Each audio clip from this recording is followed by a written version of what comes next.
Wrexham. This is LBC from Global, leading Britain's conversation with Nick Abbot. Hello, boys.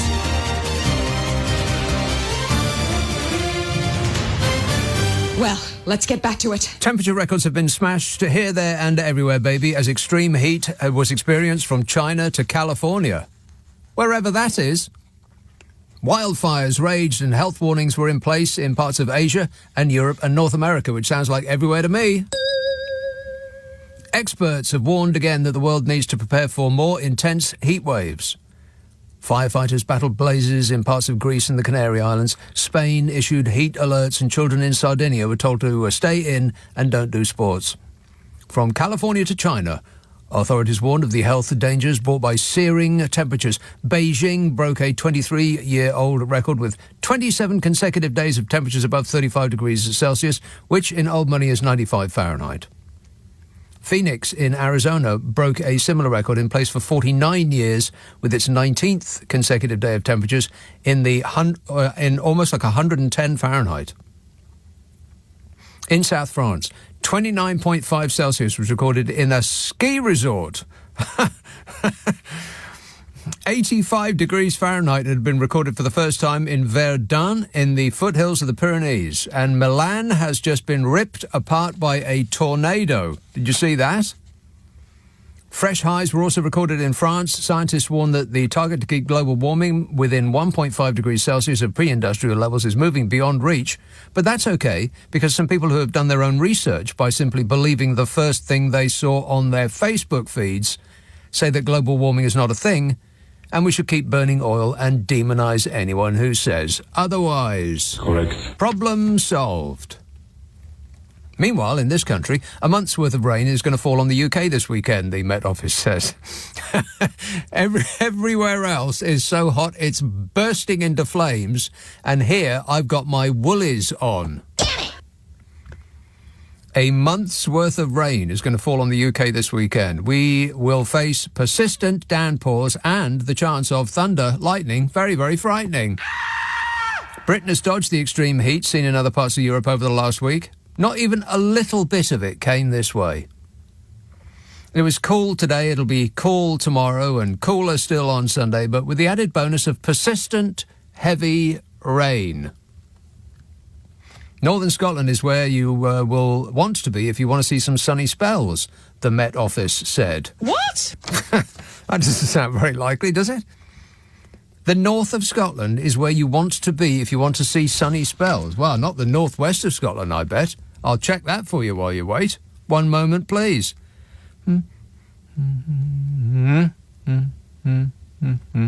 Yeah, where's it gone? I've got Brighton, I've got Nice. Do you want to know the weather forecast for Nice? No. It's very, very nice. That's where Carol McGiffin lives. Luxuriating in the heat. Damn her. One moment. Glasgow. All right. Oh, God. Oh, dear. It's going to be in the 50s in Glasgow next week. The 50s. That's what you've got. It might touch the 60s, early 60s. But it will be... It's actually raining, not quite yet, but it will be in an hour. And it'll be raining on Saturday and raining on Sunday and raining on Monday and... not raining on Tuesday. Pfft, rubbish. It will also be raining on Wednesday, raining on Thursday, and raining on Friday, and then raining next Saturday, and raining on Sunday, and raining on Monday, and raining on Tuesday, and raining on Wednesday, and raining on Thursday, and every day for the rest of your lives. Still, mustn't grumble. A month's worth of rain is going to fall on the UK this weekend. If you want to get out of it, then the far, far north of Scotland apparently is where you might see some sun, even though that doesn't seem very likely. Much of Europe, however, will continue to see temperatures in the high 30s and the low 40s next week. That's not Fahrenheit. That's centigrade. Fahrenheit is, that's here. The outlook for Sunday to Tuesday, unsettled, further showers or longer spells of rain. Heavy at times. Would you like to hear the long-range forecast for the next 4 weeks? I wouldn't think so. No. So from now until the beginning of August, temperatures are expected to remain below average, with spells of persistent and heavy thundery showers likely to persist right through to the start of August, which is two uses of the word persist in the same sentence. On the other hand, though, it will also be windy. Oh, fabulous. And for the middle 2 weeks of August, OK, this is it. I mean, correct me if I'm wrong, but June was rubbish. July continues to be rubbish. The first half of August is not looking that great. And so we've got the second half. Well, actually, the middle 2 weeks. Can't see to the end of August, but we've got the middle 2 weeks. Now, previous experience does tell us that September the 1st is the instant cut-off date for any expectation of summer weather. All of the warmth goes out of the wind on the 1st of September, and it is instant autumn. So we have just August now, and the middle 2 weeks of August, before we get plunged back into the horror. So, fingers crossed, everyone. August, the middle 2 weeks of August, likely to see showers. And when it's not showers, it will be prolonged spells of rain. By the middle of the month, more settled conditions are likely. Temperatures around average for the time of year, perhaps becoming a little warmer by the middle of next month. Temperatures around average for the time of year, perhaps becoming a little warmer by the end of next month. We'll take it. Ollie emails, where's the fairness in your show? It's all left-wing and pro-Labour, but you never mention just how bad Keir Starmer and the Labour Party will be for this country. We are better off with Sir Mogg and the Tories, he says. My view is that you concur in every way, shape and form. Yeah. The fairness in my show. Where's the fairness in the last 13 weeks of this clown show that we've been suffering under? Yeah. Wait a minute. Steph says, interesting choice of venue for Rish's visit to Uxbridge, popping into Rumble Tums for a free cup of tea, making him very relatable as many UK residents live daily with rumbling stomachs and able to afford food. Plus, in that cosy cafe, he could reach out and thank and grip the hand of every one of the 12 people huddled round the tables who actually voted for him. They're calling it a great success in Uxbridge. They only squeaked it by 400-some votes. If a half of the people that decided to vote for the groovy Greenies decided to vote for the Labour Party, the Tories would have lost that seat. If more than 46% of those that actually could vote could be bothered to go down to the blooming polling station to put an X on a piece of paper for crying out loud, then the Tories would probably have lost that seat. But they didn't. And it was all because of the ULEZ charge, which is the invention of the evil Labour Party. Oh, no, that's right. It was Boris Johnson's idea. Yeah. Wait a minute. Yeah, Boris Johnson's idea. The ULEZ charge. Yeah. Instigated by Boris Johnson of the Conservative Party. And insisted upon by Grant Shapps out of the Conservative Party. The ULEZ charge is a Tory idea, not Labour's idea. In order for the funding for TfL, Transport for London, the tubes and the buses and all of that, in order for the government to, and I'm waggling my fingers in the air to denote inverted commas here, to bail them out after COVID took all of their passengers away and essentially defunded them in much the same way as 13 years of safe in their hands has defunded the NHS. In order to fund them to save the London transport, the government actually insisted on the ULEZ charge. And now they're saying, oh, well, it's just terrible, this ULEZ charge. There's blooming Labour tax. You cannot believe a single word that comes out of their mouths. It's just incredible. They burst into the tuck shop, steal all of the sweets, then set fire to it. And as the fire brigade arrives, Bunter says, look what the fire brigade have done. They've set fire to this otherwise perfectly usable shop. I can't stand it anymore. 0345 6060 973. Faversham. Hello, Peter. Hi, Nick.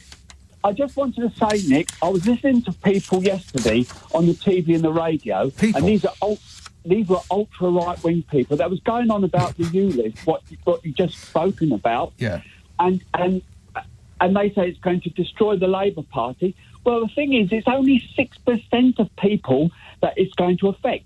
People that have got 3.5 litre cars that are 30 years, 20 years old, that as soon as they move off, Nick, you get black smoke that comes into the atmosphere. Let me correct you on one statistic. It's not going to affect just 6% of the people. It's going to affect 100% of the people who will be able to breathe cleaner air. Yeah, but 100%.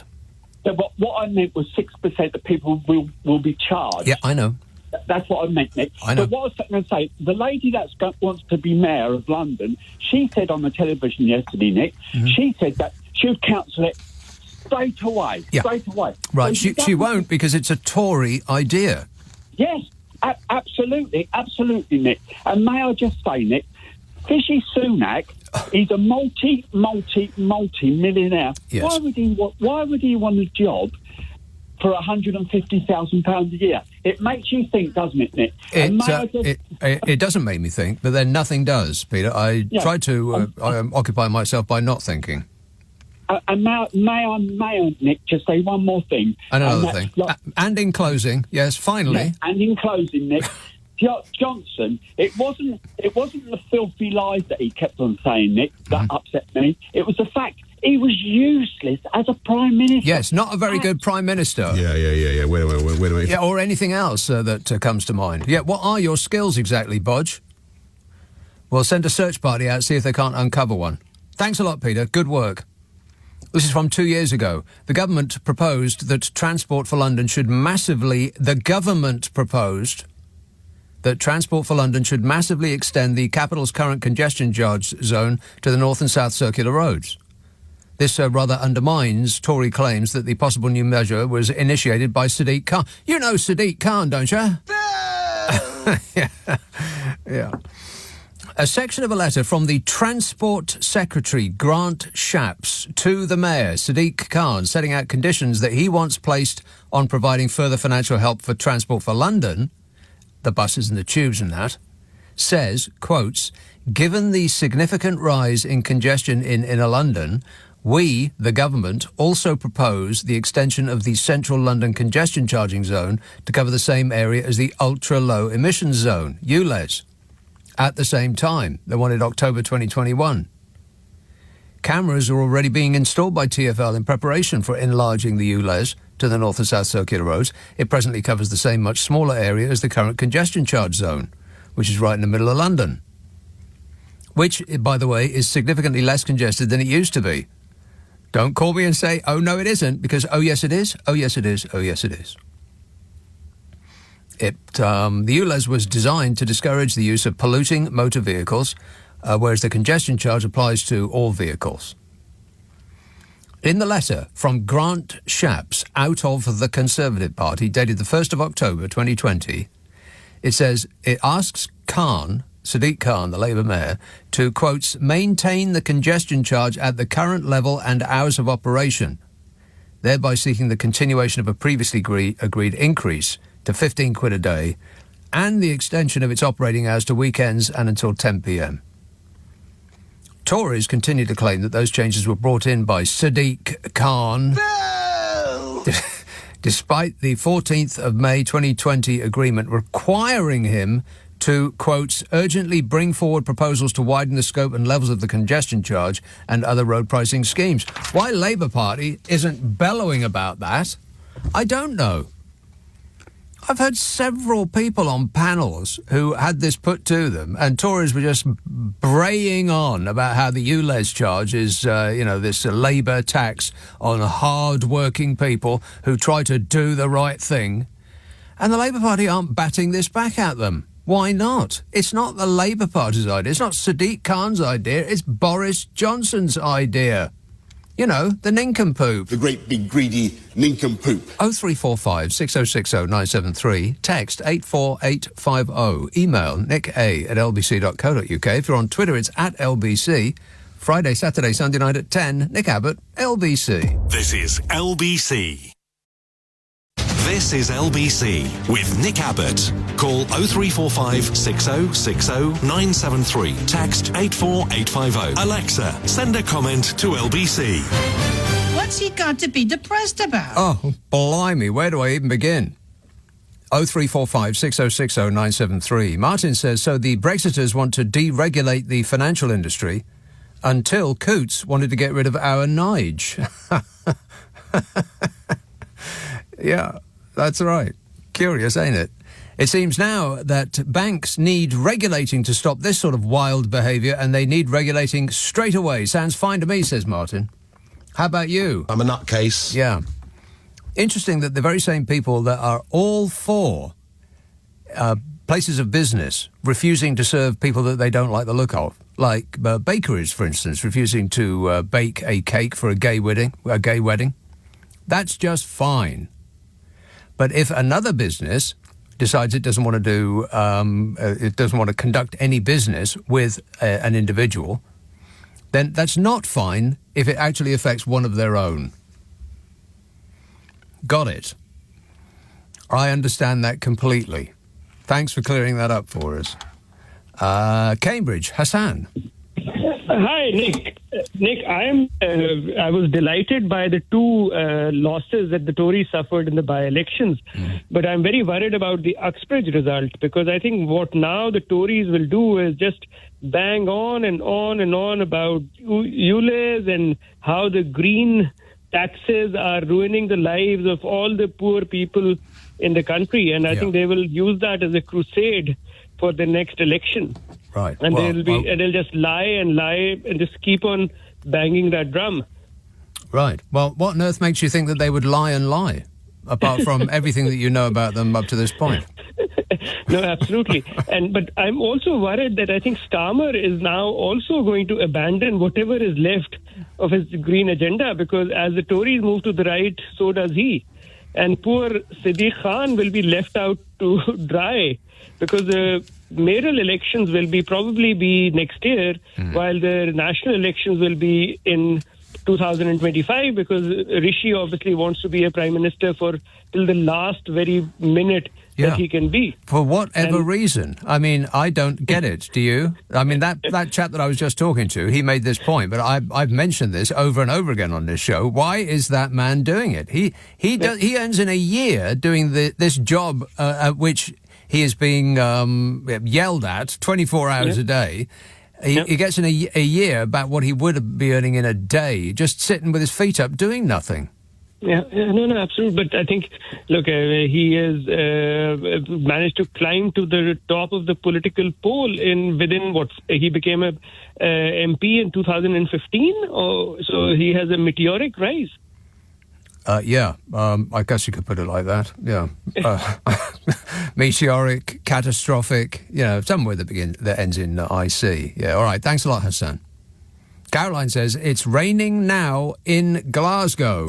I bet it is. It'll be raining continuously for at least the next 2 weeks, Caroline.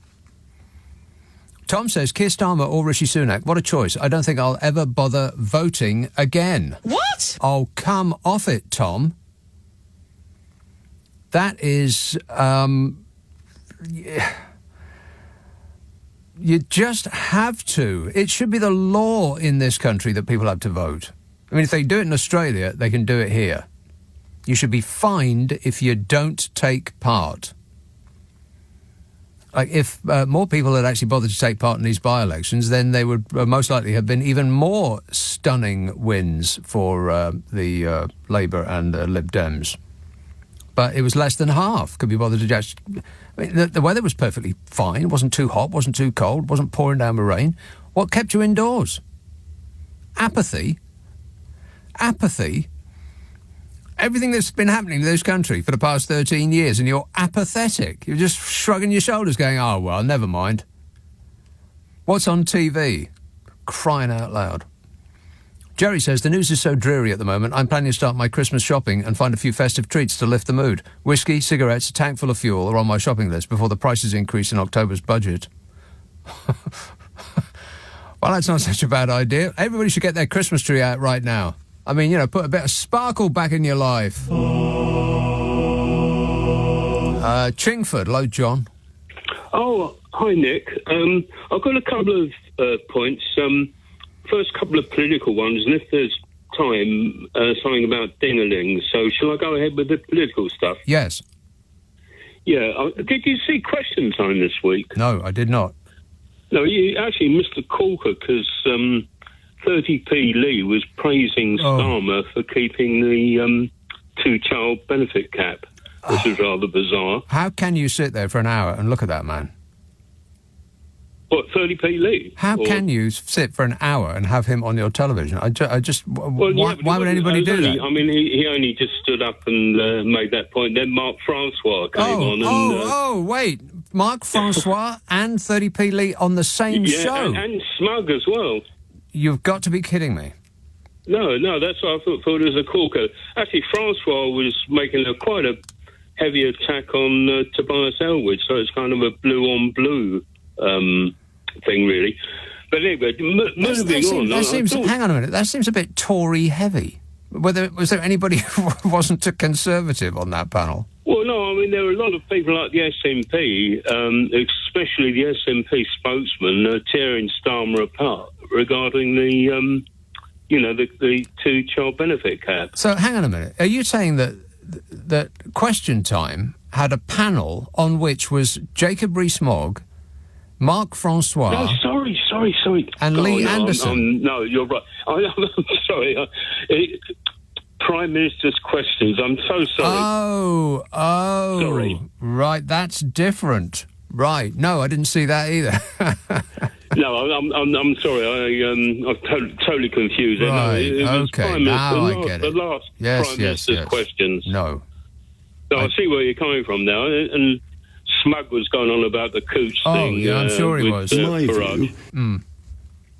Yeah, because here's a person whose opinion is valuable. We could have cheaper food, clothing and footwear straight away by getting rid of the protectionist anti-trade tariffs that the EU imposes. Why would anybody listen to what that man says, like ever again? We could have cheaper clothes and footwear straight away if we only got rid of the protectionist tariffs of the EU. That's my view. Hello? Hello? Yeah, I was also going to say the Groovy Greenies have done quite well in these by-elections. The funny thing is they've done much better than the Reform Party. I mean, considering all the airtime that Farage and Richard Tice get, you'd have thought that. But I mean, it's nice that the Greenies have actually done a lot better than them. Yowza! Yes, the Greens are on a march, and if there was something akin to proportional representation, more people would feel more inclined to vote for the Greens and feel less like their vote would be wasted. Yeah, no, I was quite pleased. I mean, I was quite pleased to see Reform do so badly, really. I mean, because they get tremendous exposure with the GB News and the other lot, Talk TV. So I'll leave the ding-a-lings to some other time. You've been very generous with your time. Thanks a lot, John. Cheers, mate. 0345 6060 973. That is forthcoming attractions. The ding-a-lings. I thought he was talking about ding-a-lings. I thought the entire conversation was about ding-a-lings. My view. Precisely. Ahmed says, is it true that any MP who wishes to resign has to give 6 months' notice? Is this the reason that Nadine Dorries is still in a position and us dopes are paying for her? No. And furthermore... No. No, it actually isn't, no. Rona says, evening, Nick. They actually had 52 degrees in China last week, but 52 degrees centigrade. That's 125 Fahrenheit. I know, it's just amazing what's happening in the world. And what I find...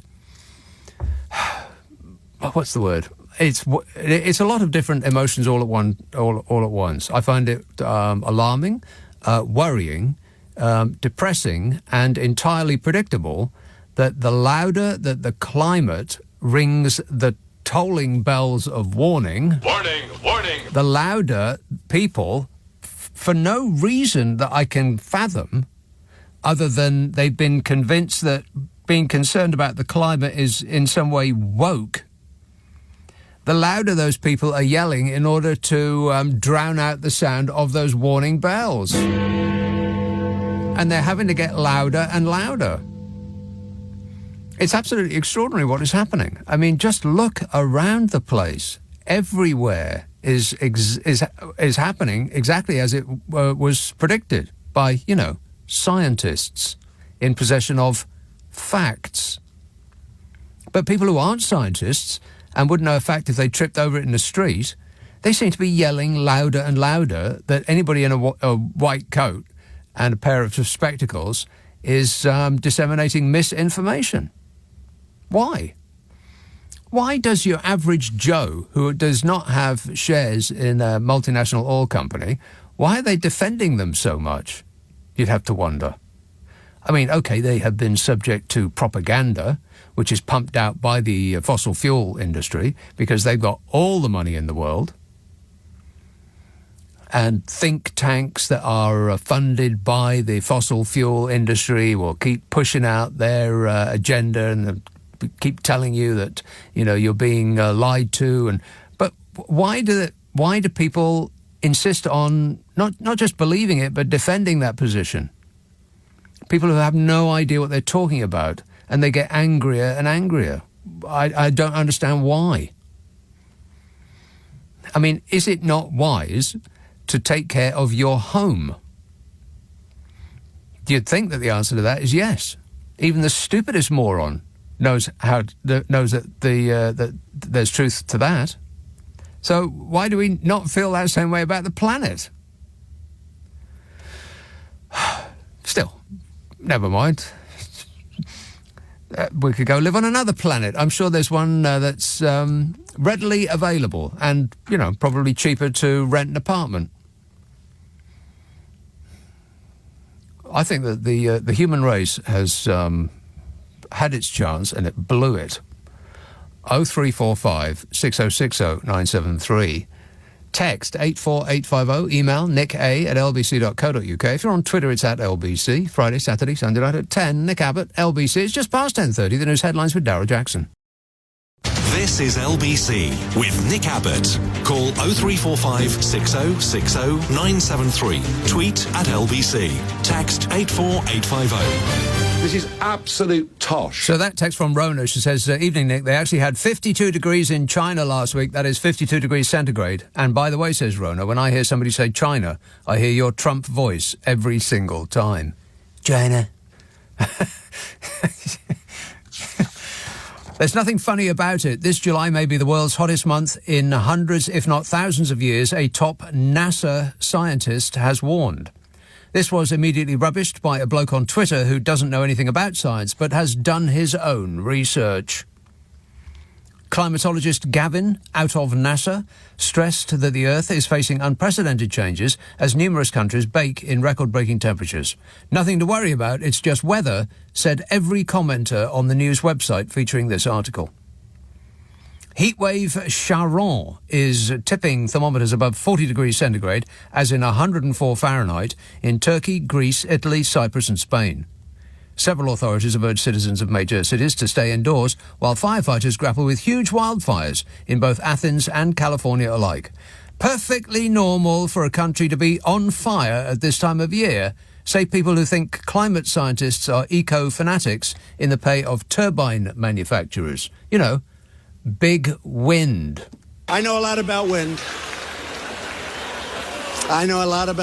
We're seeing unprecedented changes all over the world. The heat waves that we're seeing in the US and in Europe are bad, but we anticipate that 2024 will be an even warmer year because we're going to be starting off with that El Nino event that is building now that will peak towards the end of this year, says the chap from NASA.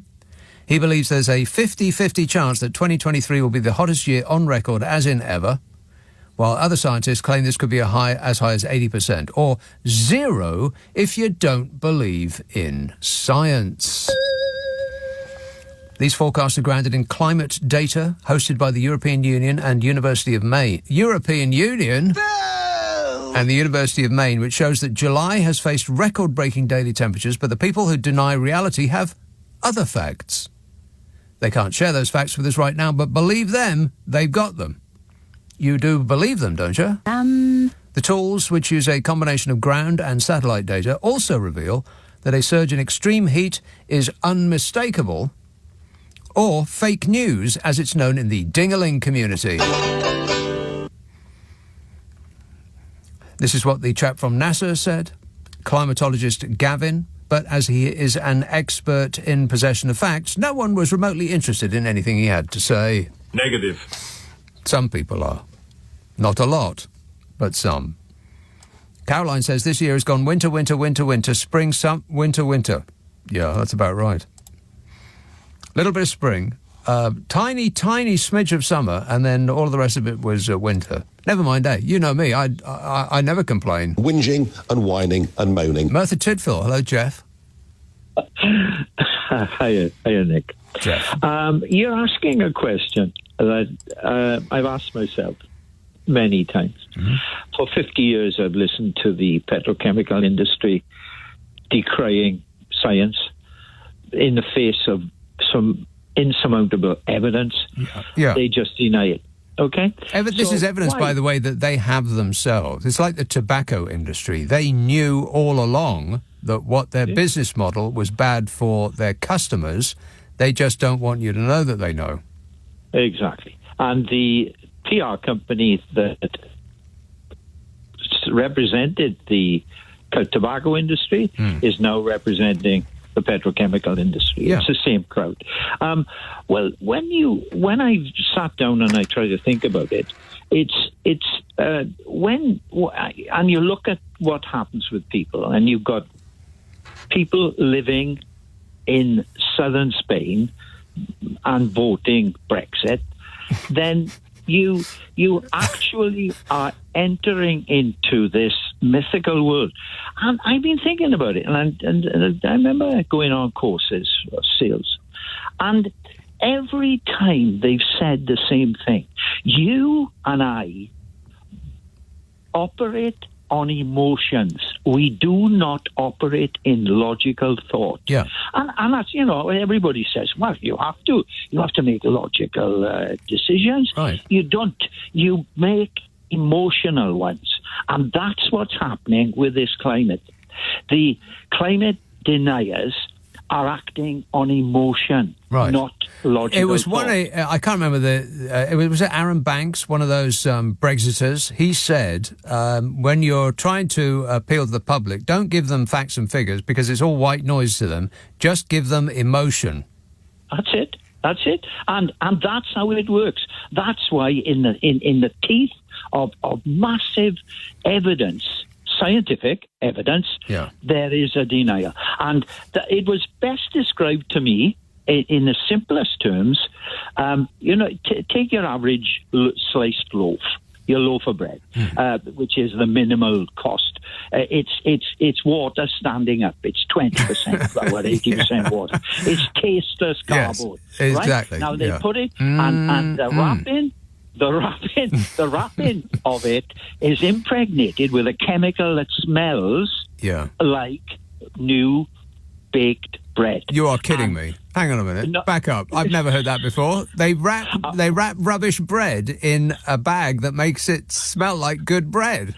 Exactly. So what? The logical thing, the logical thing is to eat the wrapper, but the emotional thing is to eat the bread. Yes. I'll summarise it for you in a more entertaining way. Which is not my work, but I can point you in the direction. There's a film called Don't Look Up. Do you get Netflix where you live? Yeah, I saw it. Right, okay. Great film. It is a great film, yeah, and it describes our predicament precisely. There's a less intelligent film, but in my mind, perhaps funnier, called Idiocracy. Have you seen that, Jeff? No. Right, that's homework for you.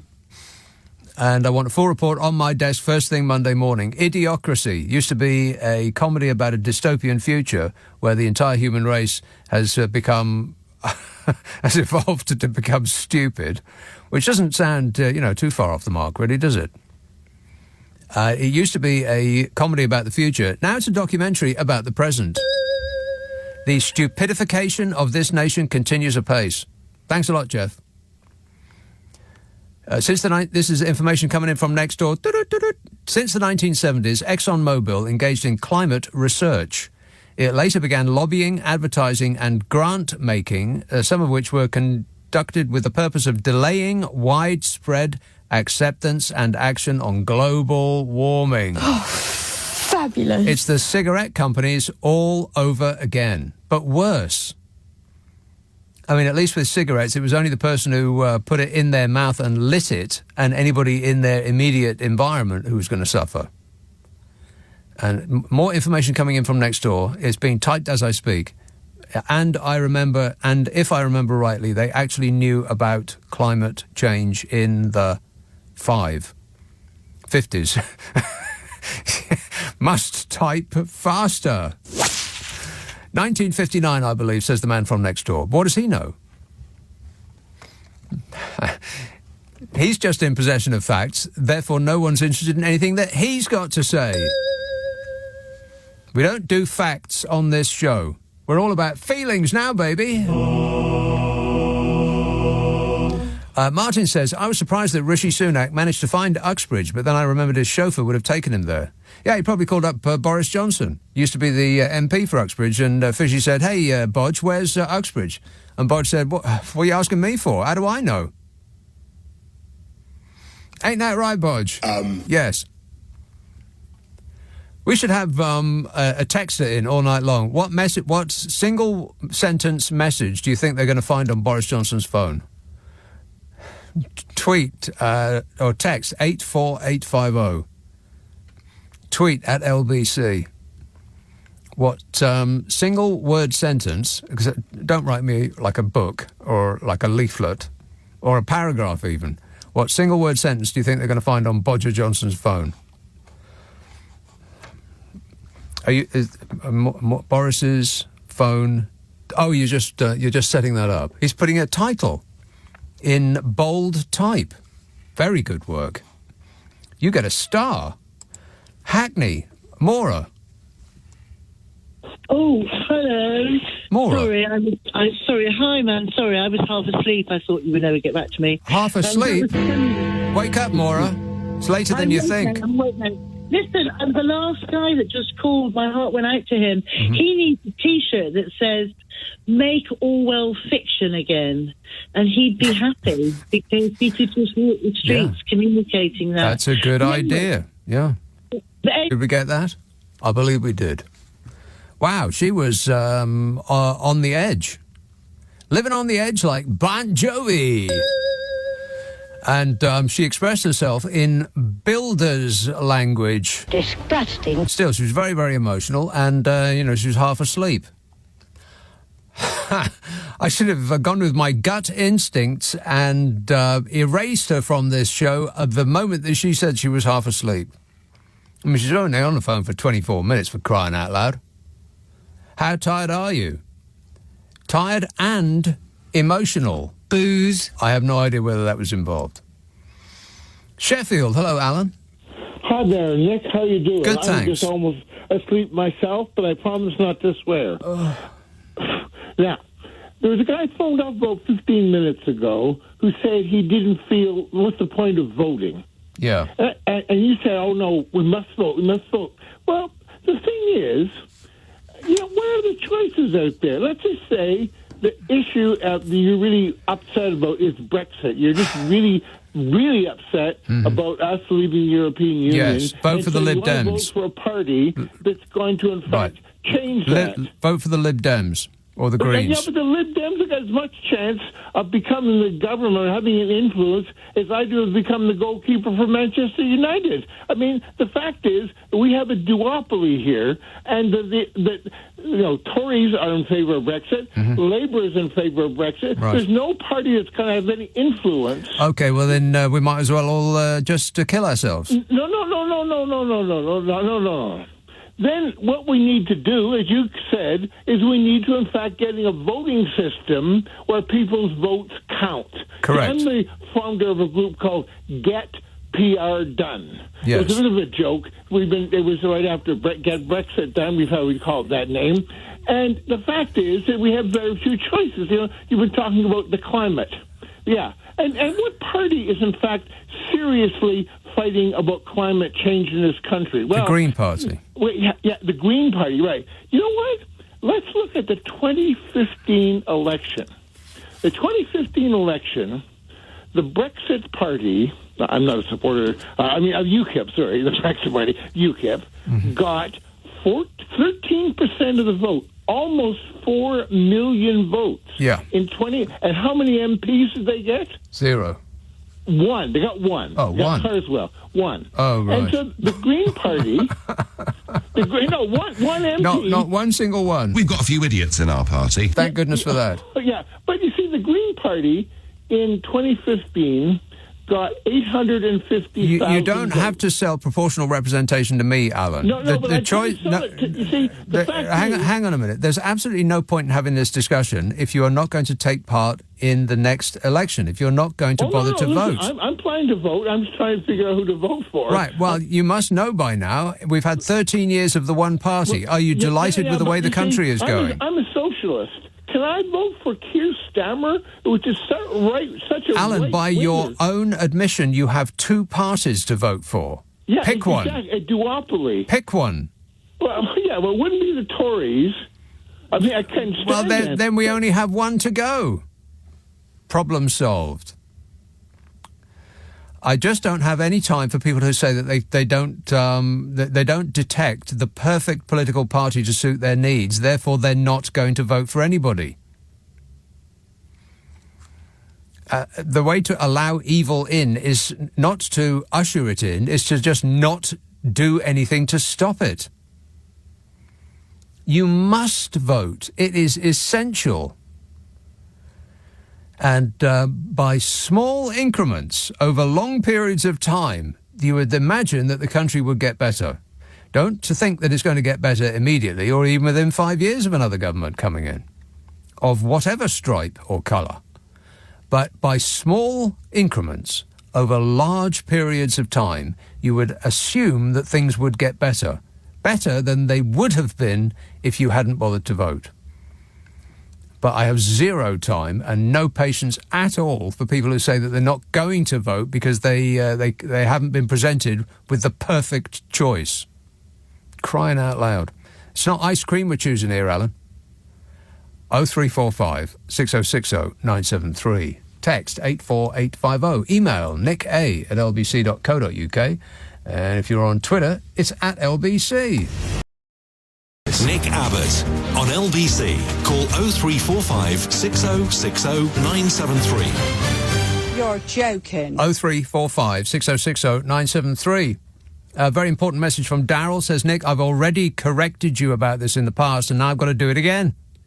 Living on the Edge is not by Bon Jovi, it's by Aerosmith. Write it out 100 times and don't get it wrong in the future. You are quite correct, Darryl, and I feel stupid. Why am I so stupid? It's probably got something to do with Sadiq Khan. Yeah, thanks a lot, Sadiq Khan. You see what you've done? I'm an idiot sitting here. Messages found on Boris Johnson's phone. Rico says he has 2 messages. The answers to what's my current girlfriend's name and what are my children's names. And Alex says, message on Boris Johnson's phone, we got to fight for the right to party. 0345 6060 973. What message are they going to find on Boris Johnson's phone? Text 84850. Now then, Glasgow. Hello, Craig. Hi, Nick. How are we doing? Good, thanks. Good. Yeah, I was just phoning because I just found it ridiculous today. Woke up this morning and saw the results of the by-elections down south and was faced with the Tories somehow trying to claim a win out of it all. And I just found it just bizarre. Well, what I heard was Chris Philp saying that it was a win because people had predicted they would lose. But people had predicted that the swing would be even greater than the 21% overall swing against the Conservative Party. So losing 21% of the vote is actually a win because some people said that the swing was against them was going to be larger. Figure that out if I double dare you.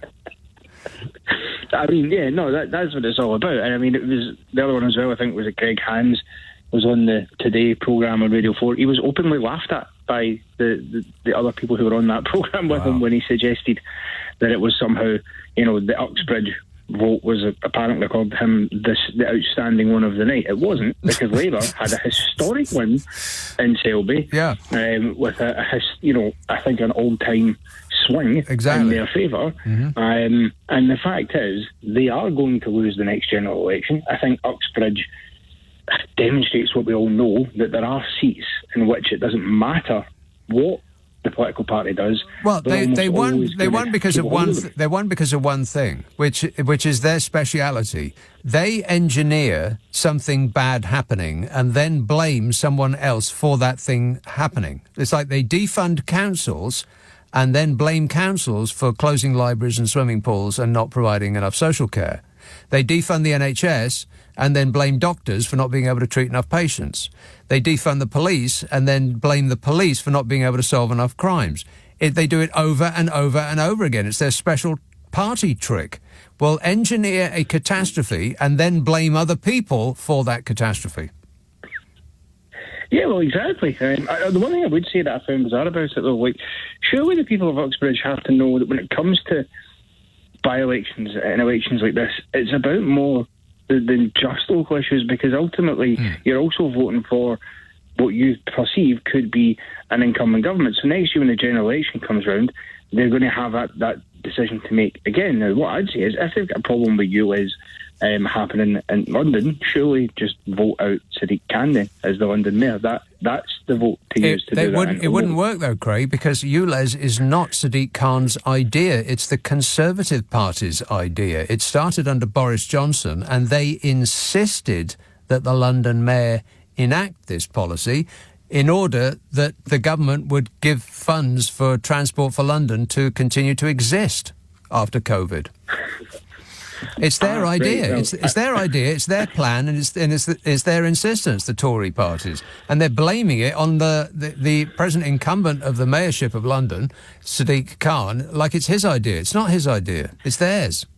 No, right? Well, I'd not been from London. I wasn't too sure about that, but that's typical of what they do. I mean, that's what Boris done in 2019, isn't it? When he won his majority, he took a mess that the Tories created with Brexit, and obviously put him in place of Theresa May for a deal that was the same one as hers with a few commas in a different place. Yes. And then tub-thumped and blamed everybody else, blamed Labour, blamed the Remainers for why they couldn't get Brexit done.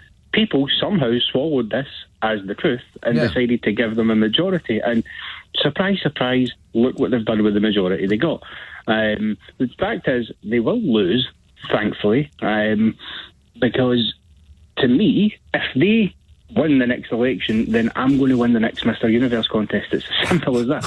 And I'll tell you which one's more likely. How do you look in a pair of budgie? How do you look in a pair of budgie smugglers, Craig? Disgusting. Yeah, okay. Don't paint us a picture. All right. Okay. Thanks a lot, mate. Gotta go. 0345 6060 973. Yeah, it's extraordinary, that ULEZ thing. I mean, that was the supposedly, that was the defining element of the Uxbridge by-election. Okay, they lost a massive number of votes. The swing was huge in Uxbridge away from the Conservatives. They only just squeaked a win by half the number of people that voted for the Green Party. It was something like 400 and odd votes, something like that, from a majority of tens of thousands. So to count that as a win is really stretching it. But the defining issue of that particular election was supposedly the ULEZ charge, which was Boris Johnson's idea. Abbot. I can't comment on that. Yeah, it was. And after he came up with it, the Conservative Party then the Conservative government insisted that the London mayor, who at the time and continues to be Sadiq Khan, then put that into being in order for them to bail out Transport for London, the buses and the tubes and the trains and so on. And then they got the nerve to say, oh, it's nothing to do with us. That's a Labour tax. During the cost of living crisis as well. Can you believe that? They said. And they do it again and again and again. It's their special trick.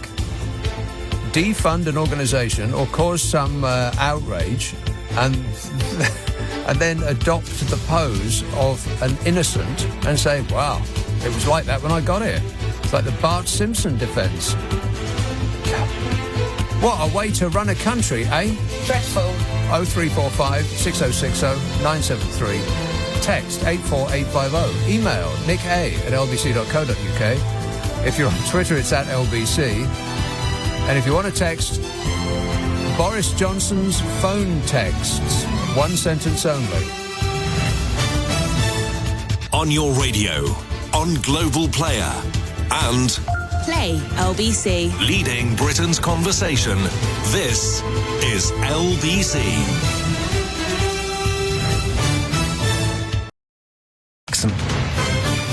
This is LBC from Global, leading Britain's conversation with Nick Abbott. Okie dokie.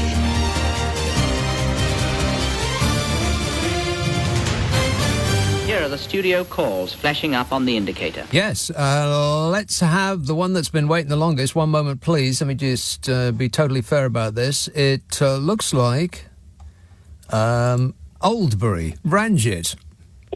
Are you, Nick? You okay? Yes, good, thanks. Have you been frying tonight? I have today, and it was... And what's been the special today? Mystery fish, I bet. Mystery fish and potatoes that I've scrumped from the local allotments, yeah. That sounds yummy. They are yummy, yeah. You know, last week when I spoke to you, I said, you know what, these lot are a laughing stock, yeah, okay? They've got a cunning plan, Rishi Sunak has, right? Now, because of all the boo-boos they make, and by the way, you didn't catch that woman, she did swear, I heard it, okay? But no, I think if you were on hold, you might have heard it, because if you're on hold, you're that's true. pre-delay. Yeah. Okay, anyway. But if that's not the case, and it did actually go out, and all that's... Oh, wait, maybe it was my fault, and all that's behind that big red button that's marked dump on my desk is it just flashes a light and doesn't actually do anything. Yeah, but then we're in big trouble, huge. If you get a letter in the morning which says, do you want a window seat on your flight to Rwanda? Just have the window seat, please, okay? Yeah, those flights ain't got no windows, but go on. Yeah. You know what? These lot are a laughing stock, and I reckon they're going to put a laughing tax on you and me, yeah? Because the more we laugh, the more they're going to take off us. So, don't give them any ideas. Yeah, this Oxbridge result, yeah? To me, okay, you know, if you look at it mathematically, they won. Oh, but maths. They've lost. You know what? They put Boris Johnson in one of the most safest seats where he was going to win. Yeah. To get him as an MP so they can elect him as leader and so on, and totally screw up the country. Yeah. Okay? Well, they wanted to give him a seat where he could win without him actually having to do any work. That's it. Go in glad hand plebs and, shake the sticky hands of some awful people in the street. That's not really his thing. No, okay. So they've lost, right? And they're saying, well, we've retained one. Hang on, you've lost two. And then how many by-elections has there been now? I've lost count, right? They've lost every single one, okay? And it's about time that we brought in a general election. I think it's time now, because stop them leaving more of a mess for us. Yeah. Well, I don't know. I mean, from the untrained eye, it does look as though they are stripping this country for parts and basically undoing everything. They pressed the big red. If this was a sci-fi film, they will have pressed the big red button that starts the steam coming out of the pipes, and the lady starts intoning, "This ship will self-destruct in T-5 minutes," and then they realise they've left their cat in the in their sleeping quarters. They have to go back and get it. Yeah, but they've started that time motion anyway. That's happening now, right? And it's up to the population to do something about it. I think what we can do, I don't know. Like, shrug our shoulders, go. No, I'm not mustn't grumble. No. The thing is, something needs to be done. King Charles, right? I mean, he's supposed to have the ultimate power, right? Please. He should step. You nearly would have had to press the red button about what I was about to say. Don't say it. Right? No, I won't. Okay. All right. Well, you've can I contained talk about the climate change? Yes. Can I talk about the climate change? Right. Nick, it's all about money. It ain't about anything else. There is climate change going on, yeah?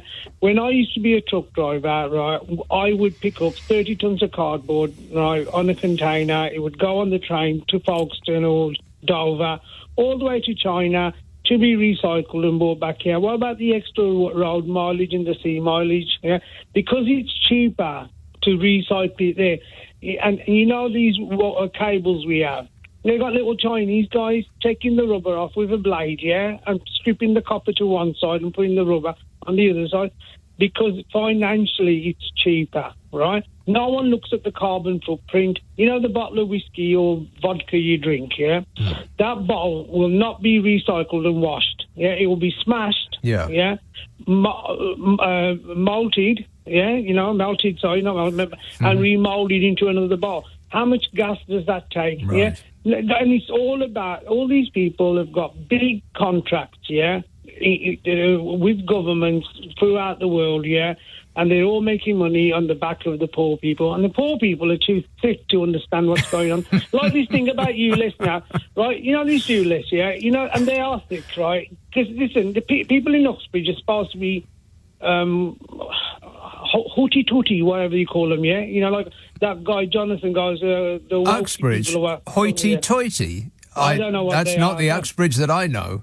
Yeah, okay. Basically, they're on about ULEZ, right? Yeah. And I think, Sadiq Khan, yeah, he missed a blinder. He should have piped up so much. He says, right, I'll tell you what, if the Conservatives come in and win, yeah, the next mayoral election, are they going to stop it? I bet you my mortgage they will not stop it. They won't stop it. It's their idea. Yeah, and it has to be... That was a weapon now that they've used, right, to win Uxbridge. In 1997, right, Tony Blair said he will bring in a minimum wage, yeah? Boris Johnson says he'll get Brexit done. That's the kind of things that win elections, right? Whether you do it right or wrong, yeah? These guys picked on ULEZ, right? And the thing is, ULEZ, in Birmingham, we've got Andy Street. I've got a story about Andy Street, actually, right? Listen. They had a birthday bash for him, yeah? I know somebody that was there, yeah? All right. Hang on a minute. Before you say another word, this sounds like we're being dragged down an avenue I don't want to go down because it's like he said, she said, and I've got no idea where this is going, but it sounds... You can't talk about his height, you can't criticise him about his height, and you can't talk about his partner and his hairstyle. Right. This is what they were briefed, okay? We'll leave it. But anyway, Birmingham, right, has had the scrappage scheme for the vehicles because we've got a Tory mayor here, right? So where you've got an opposition mayor who is in central government, it's never going to work. And this is what they bashed Sadiq Khan up with, right? Saying he wants to expand ULEZ. He hasn't got a choice, and that's what he should have said. And Starmer should have backed him a little bit more, in my opinion. He should have said, hang on, Sadiq Khan hasn't got a choice, because just like what you and I are saying, this was brought in by the Tories, by Roger Johnson, right? And it's all been expanded as planned. Are you telling me that people were instructed not to take the mickey out of Andy Street's hair? No, his height and his partner's hairstyle. Oh, his partner's hairstyle. So it's like full. It's an open field for having a go at his hairstyle. Then. Yeah, no, they couldn't have a go at his hairstyle. These guys, they were waiting. They were waiters, yeah, right, okay. And they had like big bottles of champagne and everything. Well, then that's fair enough. As a waiter, you're not supposed to take the mickey out of your customer's hair. Yeah, but you're not supposed to look at them either. You're not supposed to look... when somebody's like 3'1", you're not supposed to tower over them. Don't look them directly in the glass. Just sort of pour in their vague area, and if they catch them, then they're good for them. All right, Ranjit, I've got to go. Thanks a lot, mate. Cheers. 0345 6060 973. Blimey, it was all over the shop. I think we covered everything there. There's messages found on Boris Johnson's phone. Stu says... Just broke the kids' swing, don't tell Carrie. On an unrelated subject, Chris says, can you please talk about the 2 cruise ships chartered by the government to accommodate refugees, which had to be turned back because moorings had not been arranged? How much did that cost? Well, now that whole ship thing is an entire show in and of itself. They look like prisons to me. I mean, I know that we had one of our reporters who had access to that ship, and she was saying it looked like basic student union accommodation. Not union, but students' accommodation. Looked like a prison to me. I think that was the message that I got loud and clear. Looked like a prison ship to me. Also, very, very expensive. Like, so expensive, you cannot believe it. If you do the maths, and I've done mathematics... Boring! It is so eye-opening, you think, well, I mean, who's getting away with this? How are they getting away with this? Well, I'll come to that in a minute. But I have to plough through some of these calls because these people, they just keep ringing me all the time. Why can't they just leave me alone? Aberdeen. Hello, Daniel. Hey, Nick. How are you doing? Good, thanks. There's 2 or 3 things I want to talk about. First is Rishi. Mm-hmm. I think my kind of view of why he became Prime Minister, I think a lot of it's the prestige. Prestige? He's a billionaire. Yeah, but being Prime Minister, you can sort of mix in different circles. Then a billionaire? Oh, Nick. And I think the other thing is to kind of bend the laws to his kind of benefit. Well, if the reason for him being Prime Minister... can we just dismiss the idea that he's doing it in order to give something back to the country? Yes. Yeah, I think we can dismiss that thought, can't we? I mean, is he doing it for the benefit of the nation? Because if so, then he's doing a really bad job. But other than that, then why on earth is that man doing this job? Because he absolutely, flat out, does not need the money.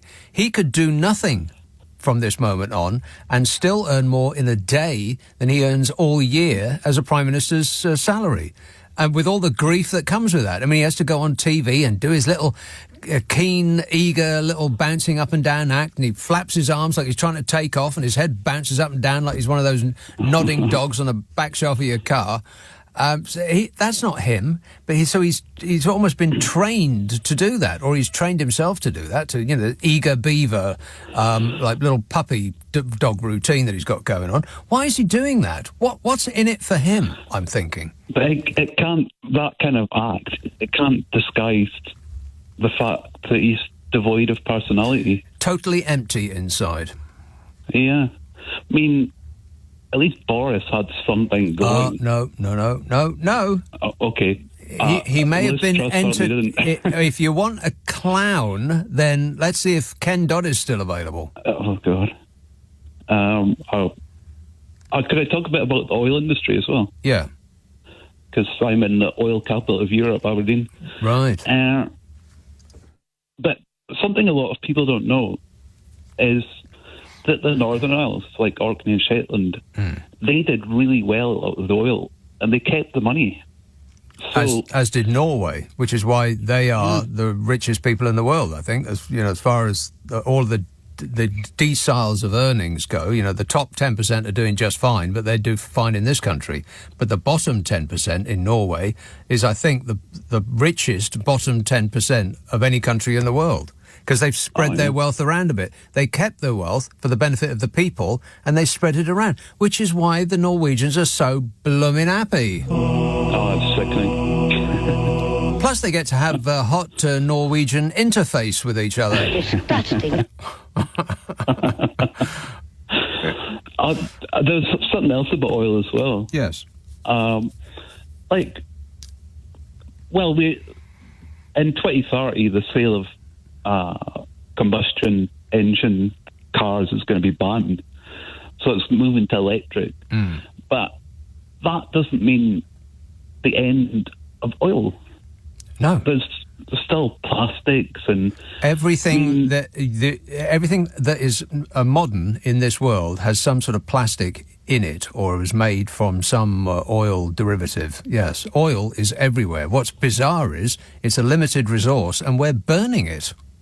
How stupid are we? Even burning it to make hydrogen,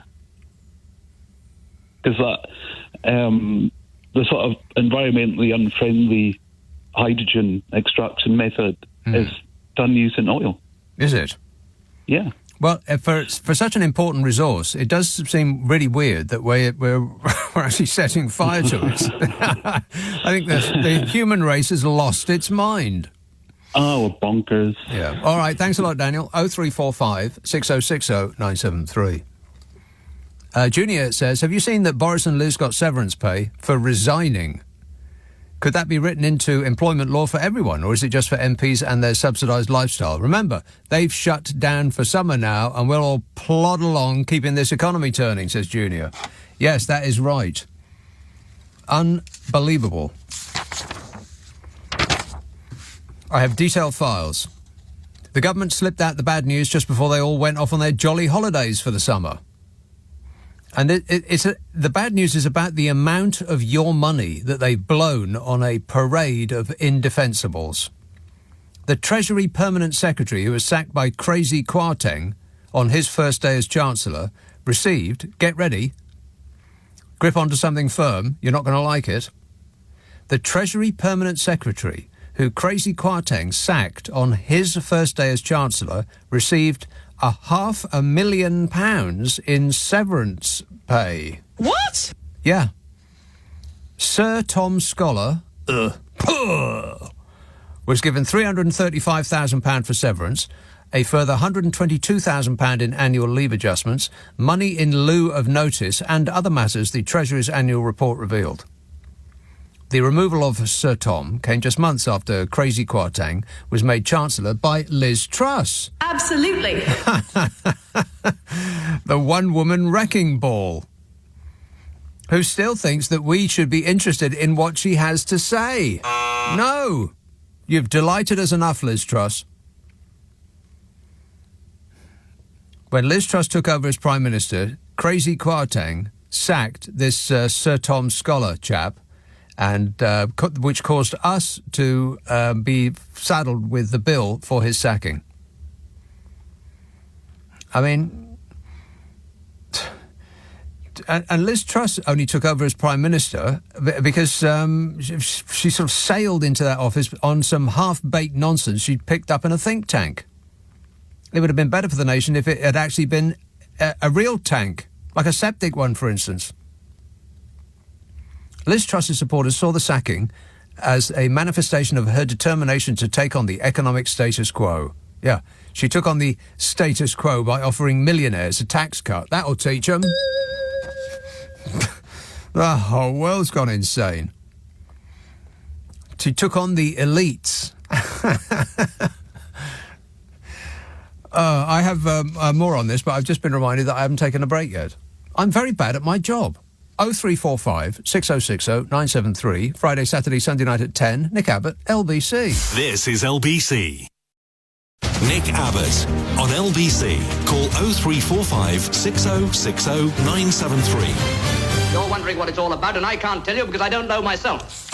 What it's all about is burying bad news by releasing this massive file of information about the money, our money, that they've just thrown away immediately before they get up and go on their jolly holidays for summer. And I think they're spending, what is it, six weeks on holiday? 6 weeks. Is this a well-run country? Is it as good as it could possibly be? 6 weeks holiday. On Thursday, before Parliament rose for the summer recess, a number of disclosure documents were released en masse that revealed stark details of payments from a clown show year in politics. Liz Truss was given a severance payment of £18,660, which was more than she earned in salary as a Prime Minister in the 49 days that she spent at number 10. Boris Johnson received the same amount, £18,660, after he flounced out. How on earth could you possibly be worth that much? I can't comment on that. £2.9 million of your money was given in severance payments to special advisers, who are political figures appointed to work with individual cabinet ministers. And that's just severance payments, the payments made to them so that we could stop paying them. Makes you wonder why we need the politicians in the first place if they just pay other people to do all their thinking for them. Don't it, Bodge? That 1 year between April 2022 and March this year covered 3 different Tory prime ministers, multiple different cabinets, increasing the cost of government massively, with us poor dopes who pay taxes footing the bill, all the while being told that the government has value for taxpayers' money as its number one priority. It's the country's number one priority. Sure it is. Crazy Kwarteng was given £16,876 when he was sacked by Liz Truss after less than 6 weeks as Chancellor. Chris Pincher, who resigned as Deputy Chief Whip over allegations that he groped 2 men in the Carlton Club, received £7,920 severance payment after stepping down. Good grief. What? Fishy Sunak, the millionaire with a billionaire wife, pocketed £17,000 after resigning from Boris Johnson's government.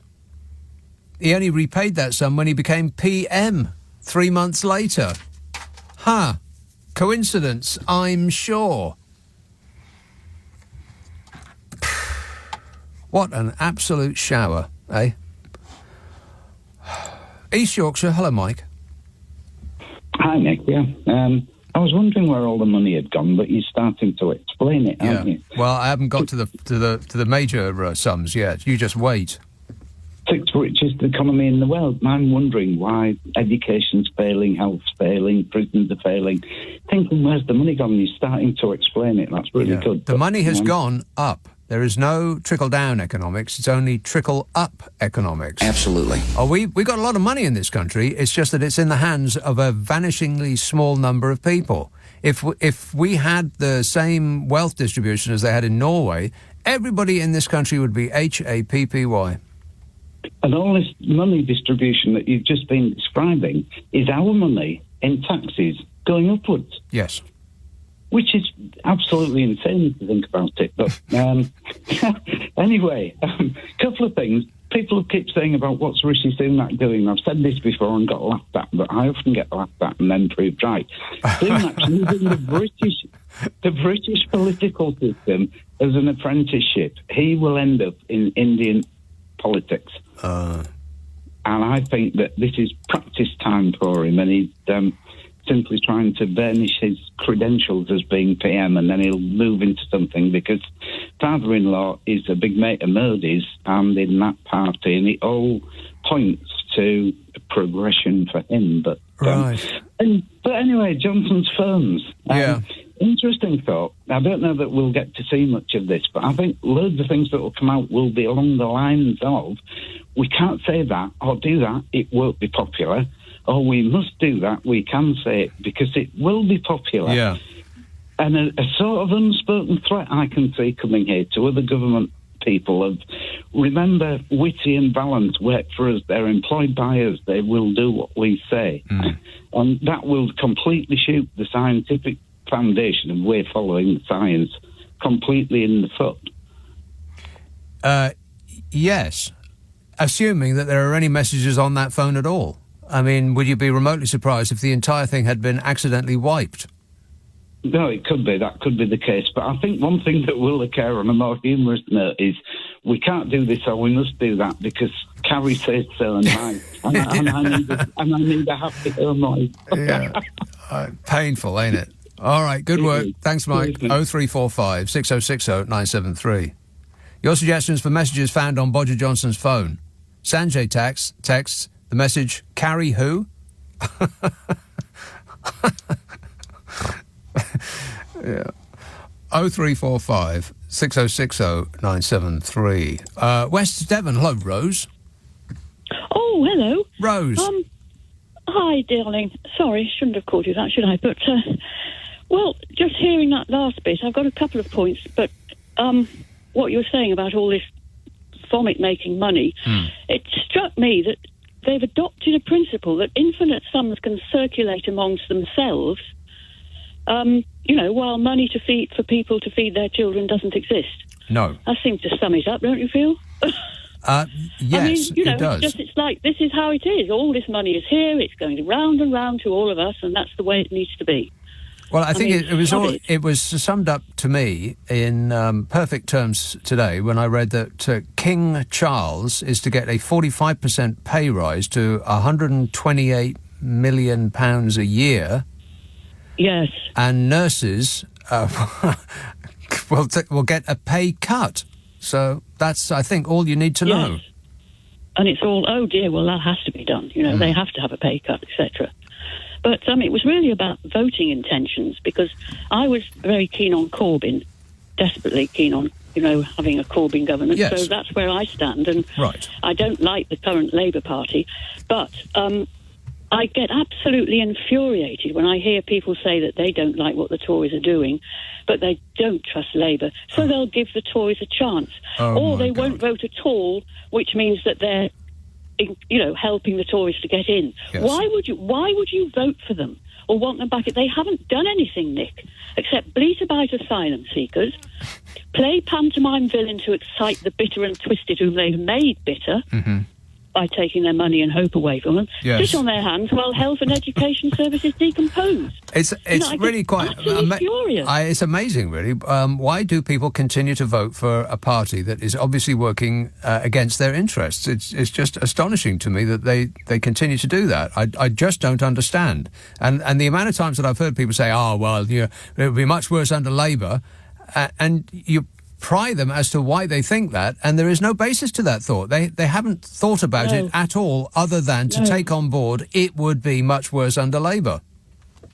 Well, I have a theory about that, but I would just make the point, say again that our only hope, genuinely, for any sort of decent country, and this is where the sense of responsibility comes in, as well as selfishness, I want a decent country, is to get the Labour Party in, because it's the only... It is to get this lot out. Well, it is to get proportional representation in, so that we will never have to suffer under a party with 100% of the power that only got less than half of the votes. Yeah, yes, I totally agree. Yes. As for this thing of why people vote, I have a strong feeling about that. From association with other people, sort of thing. You get this sense that it's yet again, like almost anything, it's a matter of their identity, and they want to identify with the people who have prestige in society, or seem to have prestige. They want to feel that they belong to them, that they're their people. Well, yes and no. So by putting a cross against Tories, it's a secret ballot. Nobody sodding well knows anyway what you're voting for. No, but it makes them feel better. I'm not sure that they identify with them. I think that we've been trained in this country to defer to or show deference to those who speak with a clipped accent. My view, regardless of the stupidity of their outpourings, we just it's instinctual that we genuflect before those who are who we perceive to be of the upper class, born to rule. I mean, that's what is drilled into them in the schools that they go to, that they are born to rule, regardless of how patently stupid they may or may not be. Oh, you know what? I just read a book. Yeah, Rose, I'd love to hear about that, but I'm sorry, I've just gone past the news. Is time speeding up, or am I going insane? 0345 6060 973, just past 11:30. This is LBC with Nick Abbott. Call 0345 6060 973. Text 84850. Alexa, send a comment to LBC. Hot H-O-T-A-I-R. Rebecca says, have you seen what MPs can claim for their kids while the rest of us are subjected to a cap on child benefit? No wonder there's no money left, says Rebecca. Yeah, it's extraordinary. They've been going on and on and on and on and on, punishing people that have the temerity to have more than 2 children during a population collapse. We're not having enough births in this country to replace those that are dying. So we will eventually be just a very, very, very old country with not enough young people who are economically active in order to make the money to have us old geezers taken care of. It's happening all over the Western world. Japan has got this particularly acutely, but it's also the same here. We should actually be encouraging people to have babies, but they're doing the opposite. Unless it's for themselves, of course. Now, the rules for us, you know, the little people. The little people. Us people, not leprechauns. The rules apply to us, not them. You get that, though, right? So while they're saying that there's no money left to give people the sort of benefits that would be accrued to the first two children, no third child benefits, unless you're an MP, of course. If MPs are outside of London, they can claim the cost of rent on a home either in London or their constituency. As part of this rental budget, they can claim an extra £5,500 per child under 18, up to 3 children. What? Yeah. 3 children. 5,500 per child up to the age of 18. 3. God. 0345 6060 973. Woolwich. Hello, Richard. Oh, hi. Yeah.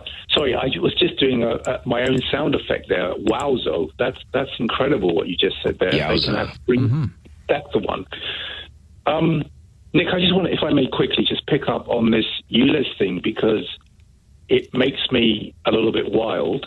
And I've also got this kind of observation around it. So the other extraordinary breaking story was similar to that was, I think Mercer late last night talked about the fact that he disagreed with the 25-year-old MP going into Parliament, and yet at the same time, as we know, they're putting someone of a similar age, more or less, into the House of Lords. I know, it's forever. And it's this kind of ongoing trolling that they do. And my observation around it is, for heaven's sakes, can't they just appoint a really clever, no-nonsense media person who can manage this stuff? I mean, Thatcher had Bernard Ingham, Blair had Alistair Campbell. Where are these characters that can just pick up on this simple stuff? Yeah. I mean, I don't really know why the Tory parties keep sending Johnny Mercer out on these shows, because it's a bin fire every time he opens his mouth. It is. It's almost as though they're deliberately sending out people to burst into flames on television in order to distract us from the sort of the slow unpicking of the fabric of this nation. Yeah, I agree. I mean, and boy, does he do a good job. He's really expert at it. I mean, he really soaked me up. Have you ever seen anybody on your... well, not ever, but have you, within the past couple of weeks, have you seen anybody less likeable than Johnny Mercer? Well, exactly. And then, of course, there was a whole kind of Twitter war with Vorderman, was it? The ex-Countdown person? Carol Vorderman, yeah. I'm on Team Carol. How about you? Me too. Yeah. Oh, definitely. Yeah, all right. You go, girl. All right. Thanks a lot, Richard. Yeah, Johnny Mercer. I mean, good grief. So Labour have got the baby of the House, the baby of the House of Commons. He's 25 years old. He's called Keith Mather. He is now Labour's newest and youngest MP. Graduated from Oxford University 4 years ago before landing his first job working as party researcher for Wes Streeting, who is now Shadow Health Secretary. And he has already got the distinction of having annoyed the permanent bin fire that is Johnny Mercer. And by the way, I mean, apropos of nothing at all, isn't Johnny a little childish a name for a grown-up? Johnny. Shouldn't it be John after a certain age? I mean, John is his actual name. Johnny. Isn't that a bit childish? Anyway, top Tory minister Johnny Mercer had the nerve to accuse a 25-year-old Keith Mather of being a repeat of The Inbetweeners, which, if you don't know, was a TV comedy about gawky lads who weren't kids anymore, but they also weren't quite adults, in-betweeners. And Johnny actually went on television and said that the public would not vote for someone like that just hours after the public had voted for him to be their next representative. I mean, it was literally saying that the thing that had just happened would never happen. But it's worse than that, because he also suggested that Keith Mather was inauthentic and had no connection to the area he'd just won in. The guy's from Hull, about a half an hour's drive away from Selby and Ainsty, which is the place that he'd just been elected to represent. I mean, maybe Johnny's map reading skills aren't what they used to be. But it's worse than that. Because Johnny said, you've got people with nothing to do with the constituency just dropped in. So Johnny is the member for Plymouth. What's he got to do with Plymouth? He was born in Dartford, which is 300 miles away, about 10 times further away than Selby and Ainsty is from Hull. He was educated in Eastbourne, which is also about 300 miles from Plymouth, his constituency, and then he worked in London, which I believe is also not near Plymouth. But it's worse than that, because Johnny said about the new MP for Selby, the 25-year-old Keith Mather, he says, you put a chip in him and he just relays Labour's lines. Imagine that. Somebody who just repeats the lines given to them from number 10.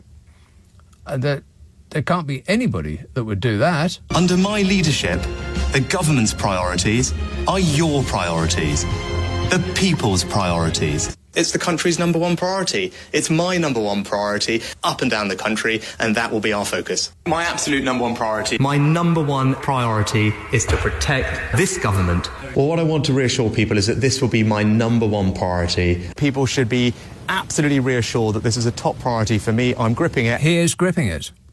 Yeah, you just put a chip in him and he just repeats the same old lines over and over. The country's priority is to stop the boats. And at the same time, I think people know that I'm relentlessly focusing on stopping the boats. And I'm relentlessly focused on stopping the boats. That's one of my 5 priorities, stopping the boats. And I think people know that I'm working night and day to stop the boats. I firmly believe that that's what the country wants me to do. That's what the government is committed to doing, and we're working night and day to stop the boats. That's what the country wants us to focus on, and I will keep at it. Yeah, he's gripping it. And, by the way, this guy that has just won in Selby and Ainsty, 25-year-old Keith Mather, too young, I understand, says Johnny Mercer. Gladstone entered Parliament aged 22. Lord Salisbury was elected at 23. Churchill, Balfour and Benn were 25 when they first sat in the Commons. David Steele was 26, Roy Jenkins 27. It's character, not age, which defines a good MP.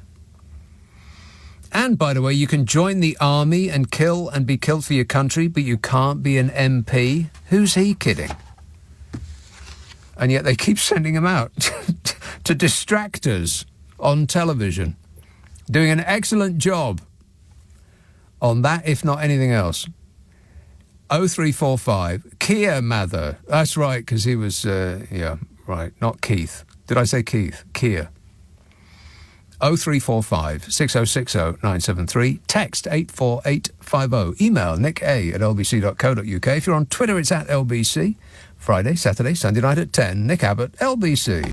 Leading Britain's conversation. Nick Abbott. Alexa, send a comment to LBC. Oh, hello there. Very nice to meet you. 0345 6060 973. Text 84850. Email nick@lbc.co.uk. And if you're on Twitter, it's @LBC. Let's have the Wirral. Darren. Hi, Nick. It's a pleasure to speak to you. Hey, Darren. Good man. Hi, Nick.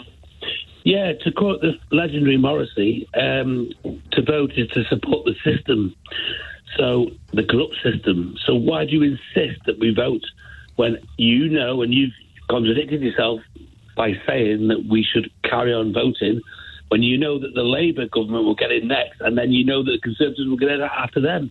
So why do you keep saying vote? Because it's a corrupt system. Well, what is the alternative? To not vote, because by voting you're supporting a corrupt system that will never get out of this mess. By not voting, how do you get out of the mess? Because you're just voting for one side or the other, and they're all corrupt. There's no decent ones between them. Yes, but how does the only decent one? Yes, but how does not voting solve that problem?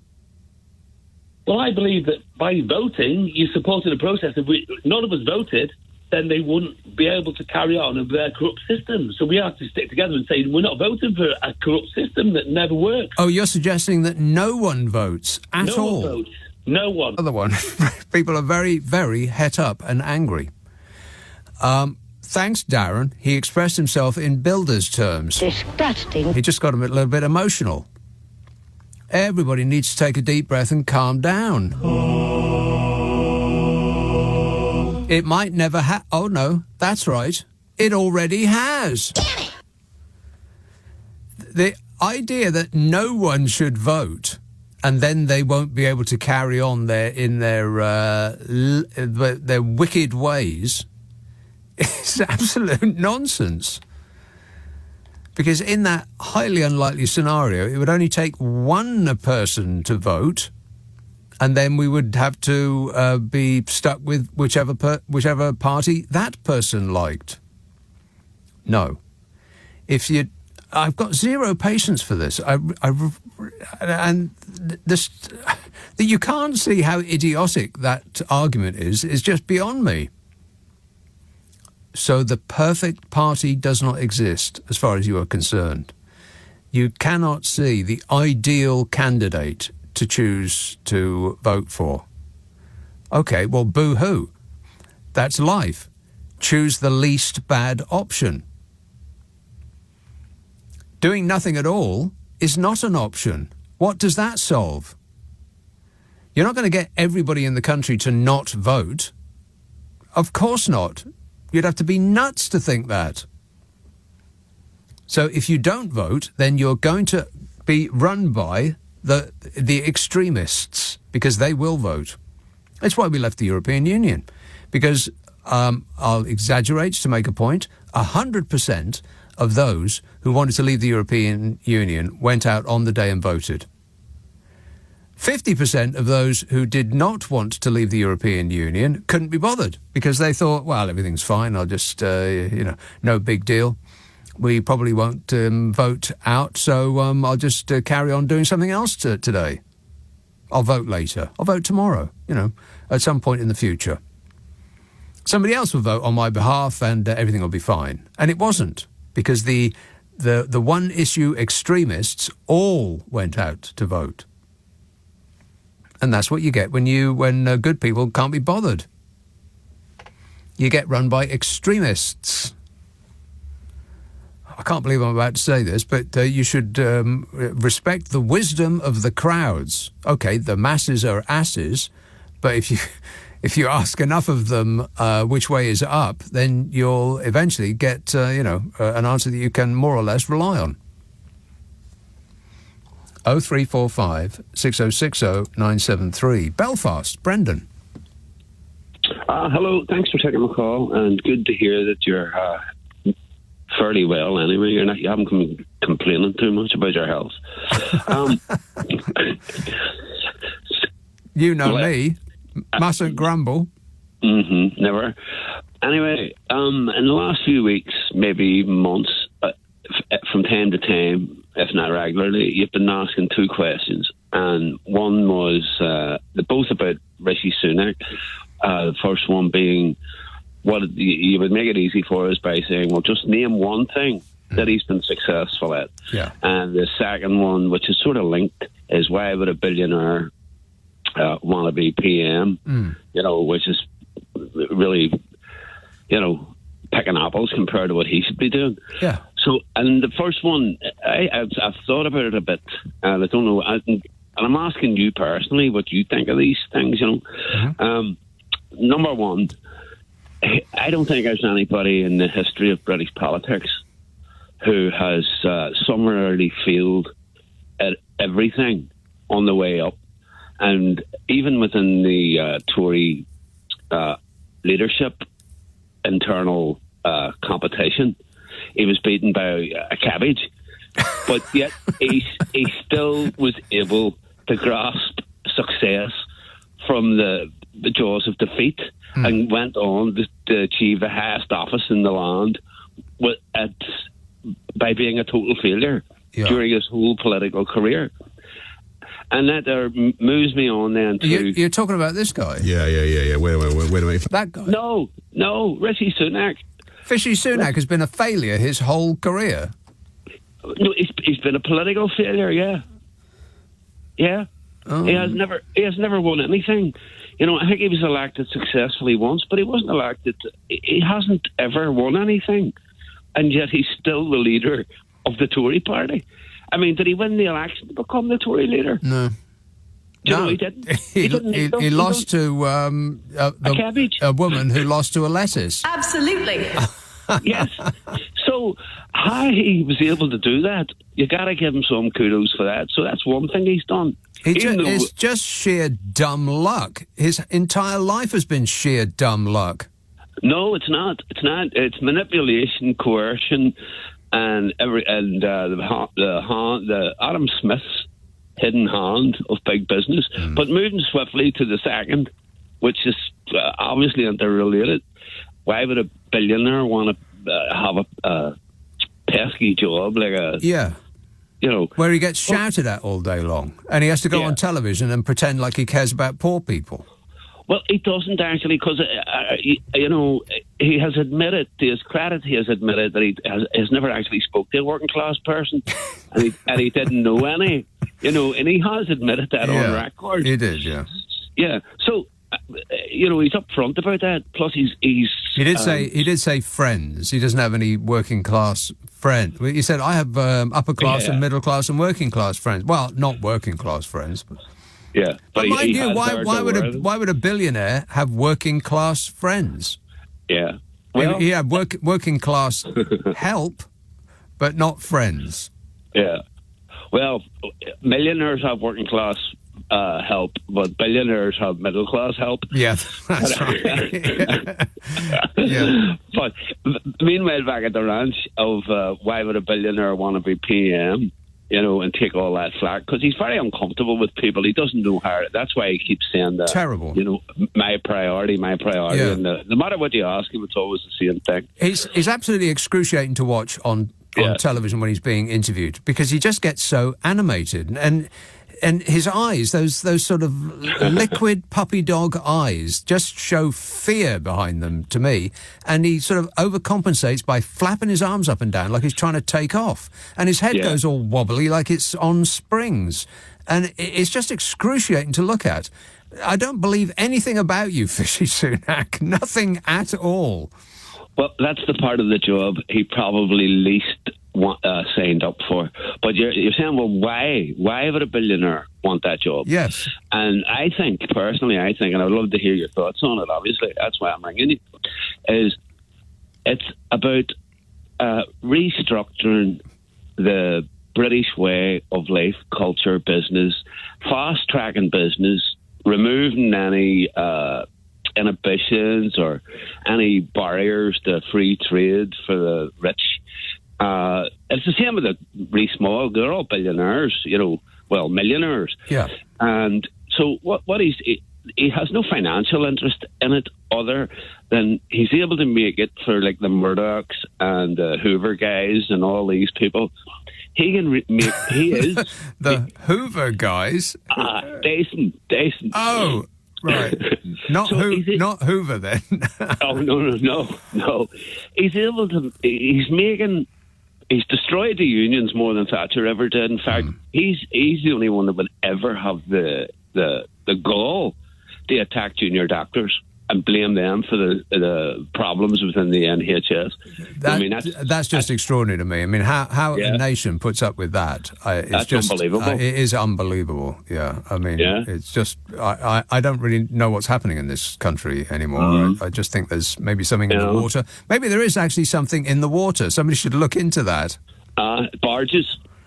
Prison ships. Yes. Stop the boats. Yeah, exactly. Fast track the prison ships. Yeah, stop the boats by hiring the world's most expensive boats, and that's I think that's actually true. I think we've hired the world's most expensive boats in order to save money on hotels. All right, good work, Brendan. Thanks for that. Got to go. 0345 6060 973. Yeah, those boats, those prison boats that we've hired from an Australian company, if you break down the price of them, it's absolutely incredible how much we're paying for those. I think they will represent the world's most expensive accommodation when they arrive here and they're put to use. And they're being sold to us by the Tories as them doing us a favour by saving us money in providing the world's most expensive accommodation. I mean, the stuff that's happening in this country now, it's like we're caught up in an upper class twit of the year Monty Python sketch. On your radio, on Global Player, and Play LBC. leading Britain's conversation. This is LBC.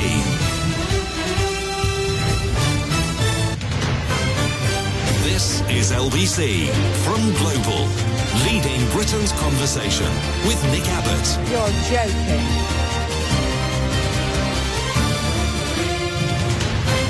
So they opened their big mouths and out came talk. Talk. Tweets and texts and such suggestions as to what messages will be found on Boris Johnson's phone. A message from David Cameron says, "Can you lend me a £5? Don't tell anyone." I think this is nonsense. Lee says, "No, Carrie, you can't have platinum wallpaper. They only do gold." Sam says, "Result, the plebs got 10 grand in fines and I only got 50. I bet we paid that fine too. James says, "If I don't reply, gone to Ukraine to avoid scrutiny, or I'm hiding in a fridge." Luke says, "Carrie, how do I delete WhatsApp messages?" Yeah. Is it possible for the security services to actually find messages that have been deleted on a phone? Just curious. I'm just curious. Chelmsford, hello, Jordan. Oh, hello, Nick.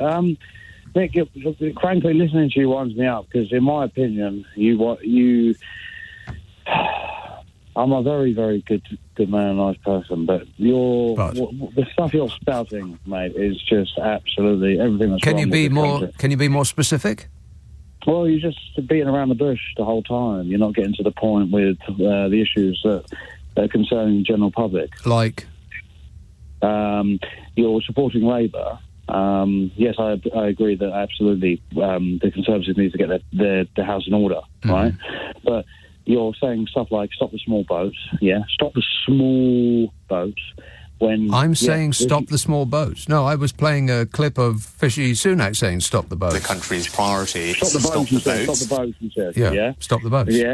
Yeah, Keir Starmer was saying stop the small boats. They're not going to... I'm a Conservative. I want Labour to come to me and give me a real proposal that's going to actually benefit the Indigenous people of this country to deal with the problem at hand. The problem on the ground... Which is what?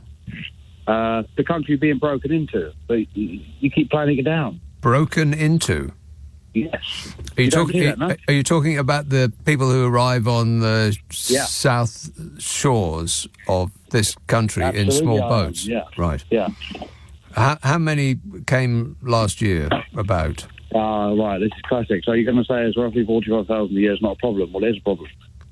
But 400,000 people arrived by other legal means. Well, it doesn't matter, because the security at Glastonbury and other festivals is much more stricter. I mean, when you guys on the left are going to get real and actually accept that this is an issue, and people don't like what they're seeing and don't like the fact that we've been taking the Michael out. You won't, will you? Right, so you think that the problem with this country is that 40-odd thousand people arrive by boats, about 80% of which, when they go through the system, are found to have a viable claim for asylum. You, along with the left, won't ever get to the point where you will. Did you hear what I just said? Yeah, I did hear what you said. Well, what's your answer?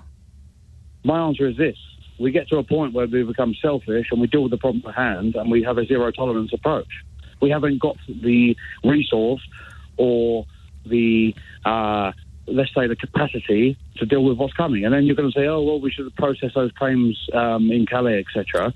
Why do it in Calais? We have the facilities to process them here. I mean, they could be processed within a week, couple of weeks, but it's taking years. The Tories have engineered this problem in order to get people like you permanently angry and desperate to vote for them again to fix a problem that they caused. Don't you get that you are being manipulated, Jordan? You can say I'm being manipulated, and fair enough. I understand that they're far from perfect and they've got very serious issues to sort. Believe me, Tory members, etc., we're absolutely fuming, and Rishi's got a big point to prove. But you're selling the Starmer way of things. No, I'm not. When did I ever sell the Starmer way of things? It comes across like that. Well, I can't believe that you've actually listened to this show for more than 5 minutes, Jordan. Because I listen very hard, mate, and I listen to a lot of your presenters. And for me, you're taking the Michael out of all the Tories this, Tories that. Well, tell me what Starmer's going to do about it. Oh my God! After 13 years of Conservative rule, it's still Labour's fault. What, you people are just out of your minds. I mean, the pent-up fury and anger that your life hasn't gone the way that you imagined it. And whose fault is that? Is it your fault? No, of course not. It's actually luck's fault. But you can't blame luck because what is it? You can't touch it, feel it, smell it, or see it. It's just stuff that happens. It's called life. And not everybody gets the perfect life, Jordan. And so you can't blame luck, so what else do you blame? You can't blame yourself, because why would you do that? And so who do you blame? Others. An easily identifiable minority. And in this case, it's 40,000 people, 80% of whom have viable claims of asylum. So would be accepted in any well-run country straight away, but the Conservative Party have engineered the problem that people stay in hotels at our expense, not able to work for years. That's not an accident, it's deliberate, in order to make people like you angry, Jordan, with great success. Like I said, you are being manipulated. If you just take a pause and pull back and think about it for a moment, how are you in Chelmsford affected by people arriving in Dover? The hospital waiting lists in Chelmsford aren't being affected by that.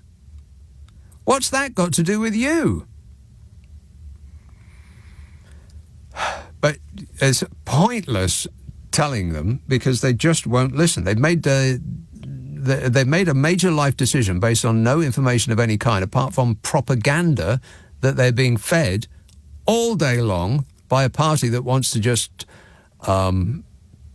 that wants to manipulate by dividing. And it usually works everywhere that a political party has the nerve to try it on. And I don't believe for a second that you've listened to a lot of this show. Why would you choose to listen to something that you don't like? Unless you just like being angry. In which case, I wish you all the best. Have a terrible life, if that's really what you want. 0345 6060 973. Lewisham. Hello, Barry. Hi, Nick. Hiya. Wow. Yeah, I saw the barge. The thing is, on a news report, it was made to sound like Club Tropicana, and where the drinks are free. Booze. It looked like it. Well, that's what they were saying. And but when I looked at it on the internet, it looked like a prison ship. Yeah, it's a prison ship. I'm afraid. Yeah, it looked very much like that. And when cabin fever sets in, we'll see what happens when they've got 4 to a room. Yeah, well, I don't know. But that's not really why I called in.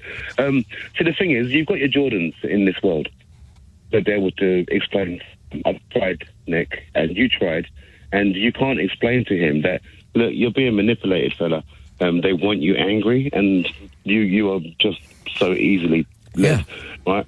But my kind of issue at the moment is the other people, the non-Jordans, right, who are now lapping up this new narrative that Labour has to prove themselves while out of office. They don't seem to understand. You've got to scrutinise what you've got. If you're in an abusive relationship, and that's kind of what it is with this 13 years of these Conservatives. It's like an abusive relationship. There's been all sorts of lies and manipulations and wickedness. The lies have been constant. It is endless. Right? So they've done this for 13 years. Now, you're supposed to look at the relationship you're in and say, am I happy? And if you're not happy, you leave that relationship. Right. It's as simple as that. You don't wait to find a new partner and then leave, you know, as though that relationship is the default. You know what I mean? This is... They've kind of been led into believing that having Conservatives as the government is the default position. Yes. If you're in a bad relationship, you don't wait for the perfect person to come along before getting out of that bad relationship. You just get out of it. And then this leads me to my next point, which is my other complaint, all right? I must apologise to your man at the front, by the way. I think I confused him by saying I wanted to complain. So he actually gave me the complaints number, which I'm really grateful for, but I don't actually have a genuine complaint to make. Whinging and whining and moaning. Yes. So please pass on my apologies. But my second point, right, is that there's this other narrative that you can have fantasy politics, right? We don't at the moment have a progressive alliance. We don't at the moment have PR, right? We have, as one of your previous callers says, a duopoly. Now, in that case, you're going to have situations like yesterday where Uxbridge, the ironic situation where the Green Party have actually voted for dirty air. Yeah. Effectively. This is silly. This is ridiculous because people are holding on to a fantasy. Accept the reality that is there in front of you and just vote for Labour. Well, it's really simple. I would support voting for the Green Party. I've done it many times myself. But in the circumstance where if you vote for the Green Party and what you get is more pollution, then that's probably not what those people had in mind when they voted Green. And that's what happened in Uxbridge.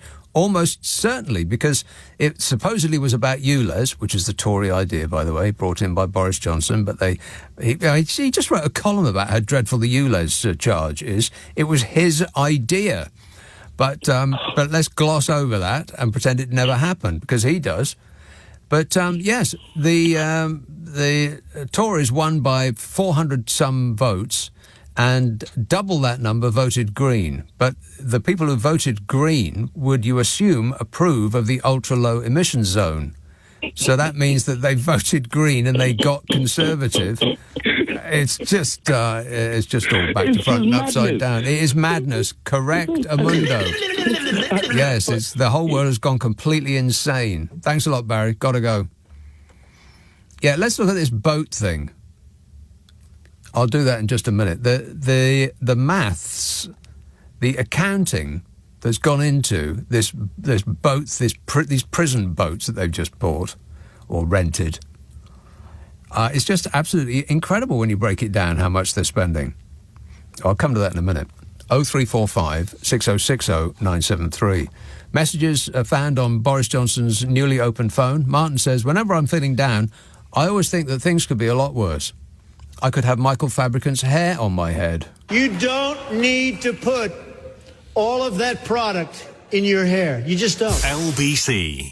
This is LBC with Nick Abbott. Call 0345 6060 973. Tweet at LBC. Text 84850. Right, so what are we doing? Given we are doing a radio show, it does remind me that I do a podcast with Carol McGiffin, in which we try to solve people's problems. Now, if you've got a problem you want us to solve, then you're going to have to send it to the following address: nickandcarol@global.com.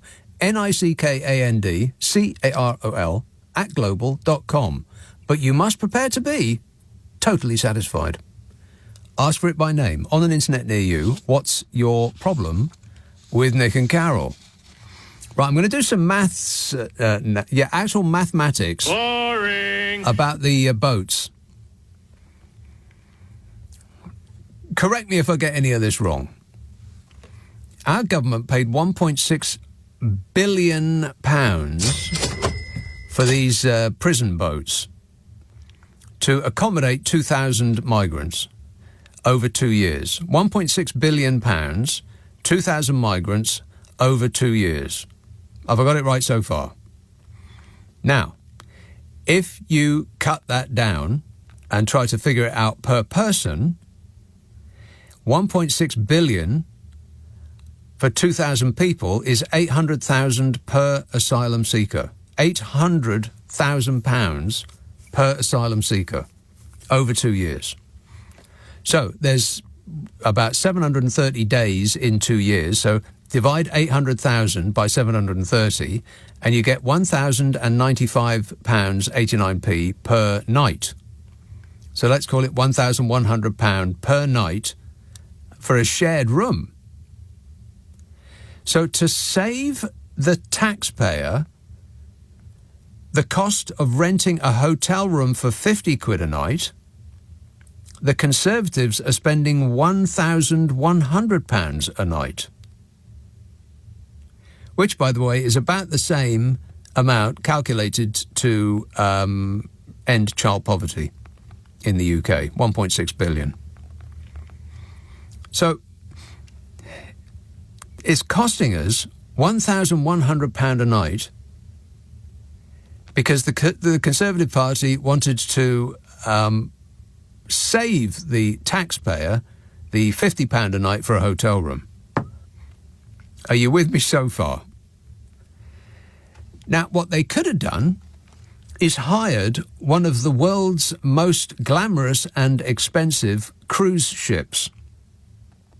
Royal Caribbean Cruises are just one company that lets you rent the whole boat.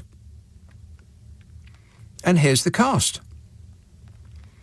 If you rent the entire boat, the most expensive one they do is called the Oasis class.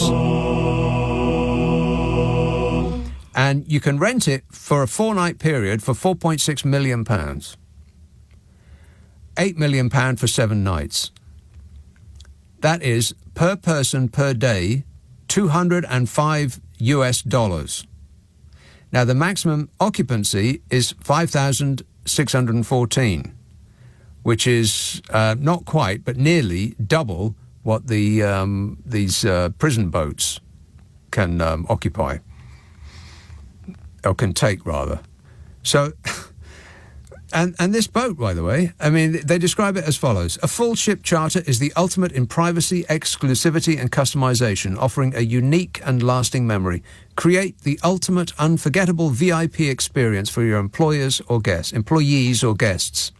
Brand the ship to your own style or theme. Enhance your message. Motivate your team and create the ultimate incentive getaway. The possibilities are endless. Charter price includes accommodation, transport to the boat, meals, non-alcoholic beverages, and entertainment aboard the ship.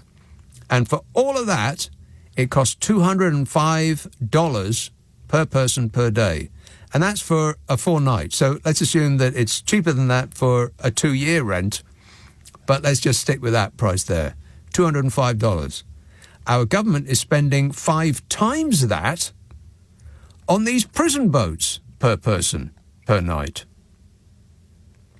in order to save you money. Because saving the public's money is their number one priority. It's the country's number one priority. It's my number one priority up and down the country, and that will be our focus. You need to grip it, Fishy. I'm gripping it. He is actually gripping it right now. 0345 6060 973. It's also incredibly depressing. But, you know, it's probably the fault of those 40,000 people who washed up damp on our shores fleeing war zones. Yeah, bound to be. Get that fella back on the line and he can explain to me how 7.4 million people waiting for treatment on the NHS is the fault of 40,000 people who came here from a war zone. Or even if it wasn't a war zone, what difference does it make? We've got about 1 million jobs in this country that need to be doing because the people that used to do them left after only 5 years of being screamed at to get out of our country. How unpatriotic. Stubbington, hello, Chris. Oh, hello, Nick. Chris. Oh, hello.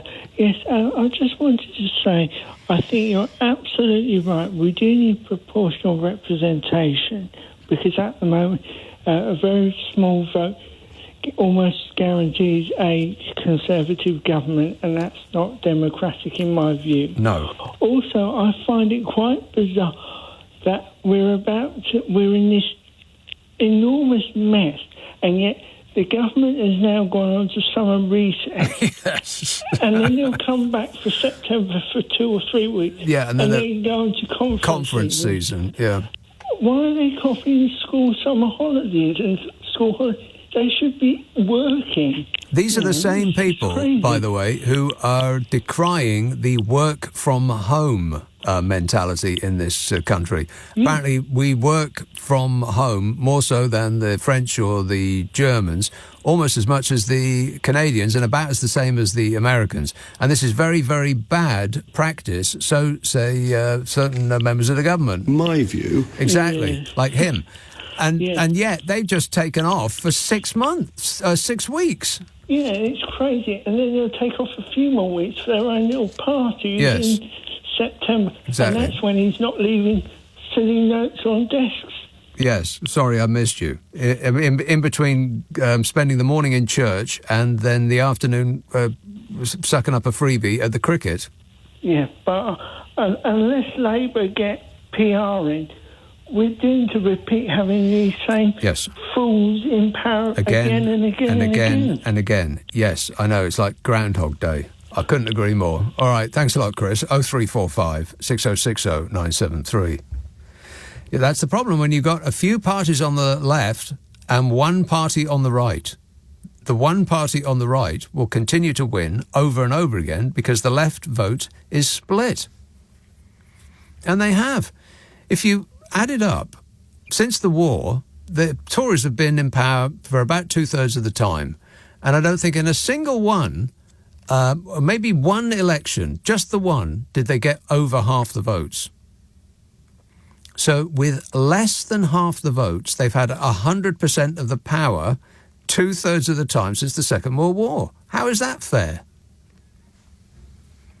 It's completely, it's just off the scale nuts, the system we got in this country. So let's talk to somebody in another country, see if that makes sense. Canada. Hello, Nick. Oh, hi, Nick. I am astounded at Jordan. I really am. I would ask him a question, and anybody that thinks that putting migrants on these work ships, which we use extensively here for logging camps and mining operations, incidentally. I've actually stayed on one of these things in my youth when I worked up in the woods kind of thing.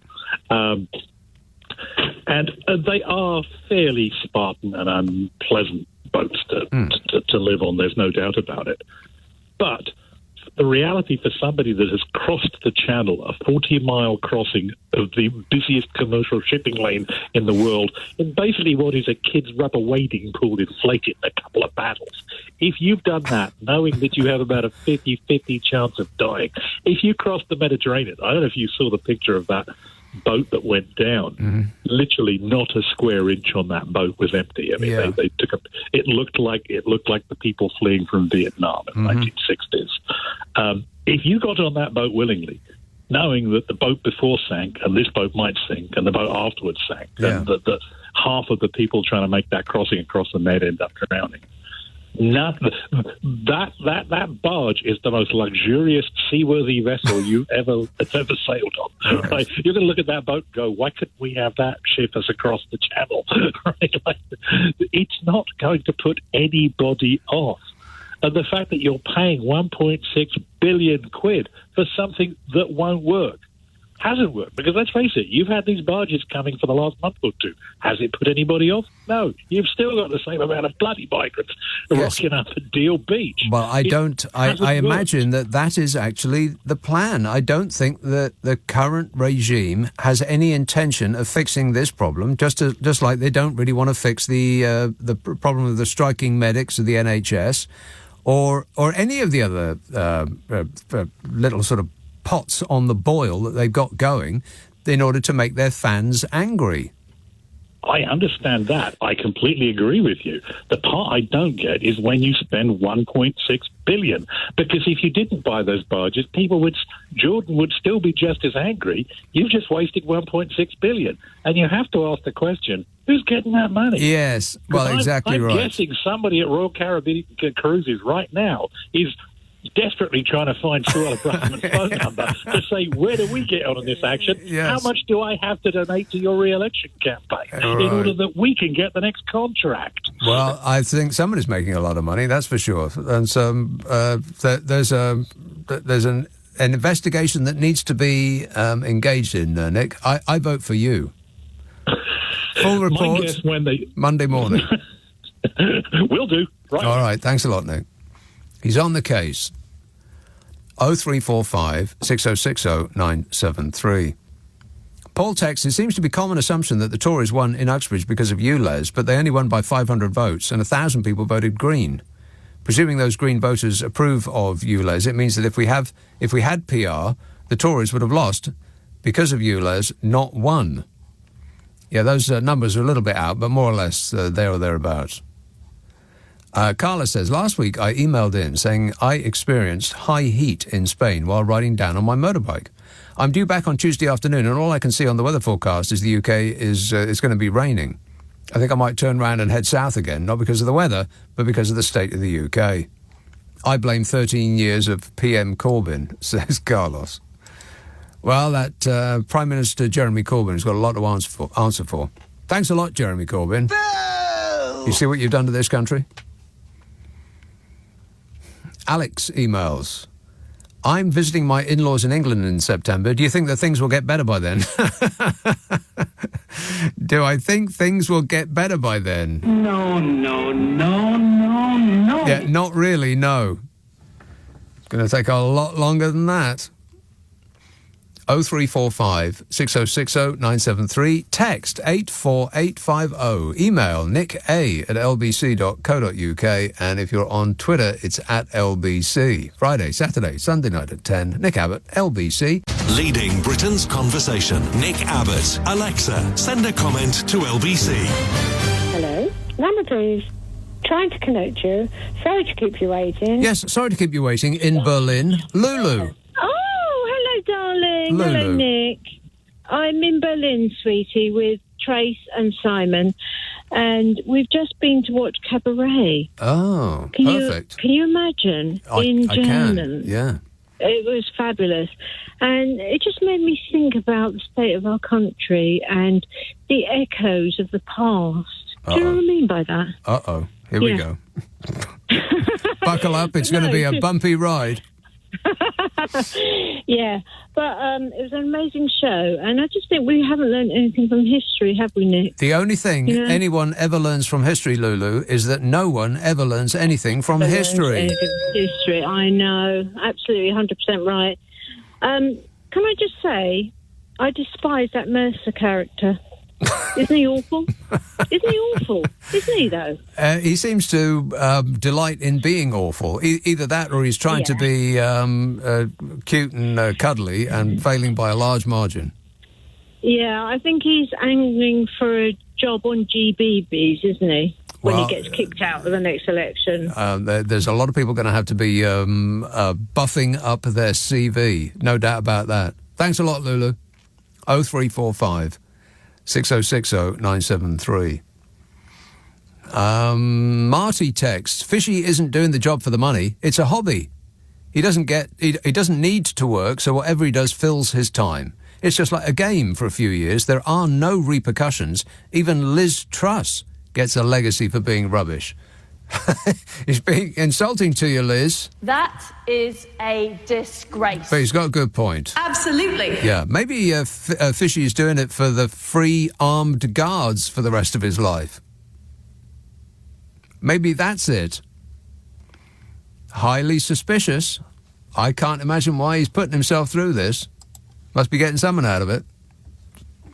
Staffordshire, Mel. Hi, my friend. Mel. How are you? Great, mate. I've got a bit of a sidebar before I get to the question I was going to ask. You mentioned earlier that most of the people coming across the channel were probably entitled to asylum. Yeah, about 80% of those that actually eventually get put through the system. Something like that. Yeah, so why do they throw their passports and their phones away in the sea? Why do they throw them in the sea? Well, what evidence is there that they've thrown them in the sea? I mean, if you were leaving a war zone, would you go around your flat looking for your passport and your papers and a letter from your doctor and all of that sort of stuff, or would you just get out of there to avoid dying? Yeah, but most of them have got phones while they're in France. Most of them have what? Most of them that are on the beaches in France have got phones. They showed a program of it. Most of them got phones better than I've got. But there was someone filmed them, didn't they, throwing them in the sea when they were coming across in dinghies. I just wondered why they'd do that if they think they're entitled to coming out. That's all. That was just what have their phones got to do with it? Pardon? What have their phones got to do with it? Phones and passports, I'm on about. They're basically to hide their identity, I suppose. Their phones? Phones and passports. Yeah, well, I don't believe that they throw their phones into the sea. Why would they do that? Why would anybody throw their phone anywhere? I mean, people freak out if their phone gets taken off them in a concert. They put them in that little bag and they zip it up and you can only open it at the end of a concert. People just lose their minds about that. Throw them in the sea. Do me a favour. 0345 6060 973. Bodmin, Malcolm. Hi, Nick. How are you, sir? Great, mate. A couple of stories of utter hypocrisy. Absolutely sickening. The good... I'll start with... I don't know, is it the least horrible one? The good burgers of Uxbridge and Ruislip. Yes. And a former foreign secretary, soon to be Prime Minister, who threatened to throw himself under a bulldozer when the third runway at Heathrow was going to be built. That's right. And then he bravely ran away. The reason he wanted to do that was to protect his constituents in Uxbridge and Ruislip from the environmental impact of aeroplanes flying over them. Yeah. And those same electors in Uxbridge and Ruislip today, or yesterday rather, I think have forced Labour's hand, and I got a feeling that the ULEZ may well be postponed for a short while due to that seat of Uxbridge. Yeah. That's the one story of hypocrisy. So it's okay for little girls, and one of them already has died from the effects of nitrogen oxide or whatever. Anyway, a poisonous gas. So that little girl and lots of others have died because of the pollution coming from diesel vehicles. Yeah, it's tens of thousands of people a year have their lives shortened due to the quality of air that we breathe. But, never mind, eh? So those people of Uxbridge, they've got that on their conscience, I think. And then the second story is, and let's pretend this is a hypothetical. Two businesses. One of them said, I don't want to give... You keep fading back and forth, Malcolm. Are you speaking directly into the phone? Sorry, Nick. No. What I, Nick, was I had my headphone now. I do apologise. Sorry, Nick. Go ahead. Yeah. So the other one is a bank who has said to one of its customers, we don't want you as a customer anymore. No. So what does the government do? The government changes the law so that the customer is king. So the banks now have to offer every person, without question, a bank account. Not a bad thing. I'm not complaining about that. But then there's another business which refused to provide a cake for a couple of clients, and said cake would have been eaten at their wedding. Yes. And the couple, the wedded couple, they went through the courts because they wanted a cake, and a cake shop refused them a cake. Well, they went to court, and the court found in the favour of the baker. So how is it that one business can say, we don't want you as customers, but another business can't say, we don't want you as customers? Utter hypocrisy, Nick. Yes, I made the precise point to the letter at the beginning of this show. I didn't. Well, honest to God, Nick, I didn't hear that, or I wouldn't have raised it as an issue, mate. No, I was. I did that whole cake shop versus bank choosing their customers right at the beginning of the show, and you are completely correct in every respect. Yeah, and then another issue, Nick, I think is the whole Labour thing, and the media all day and all through the night.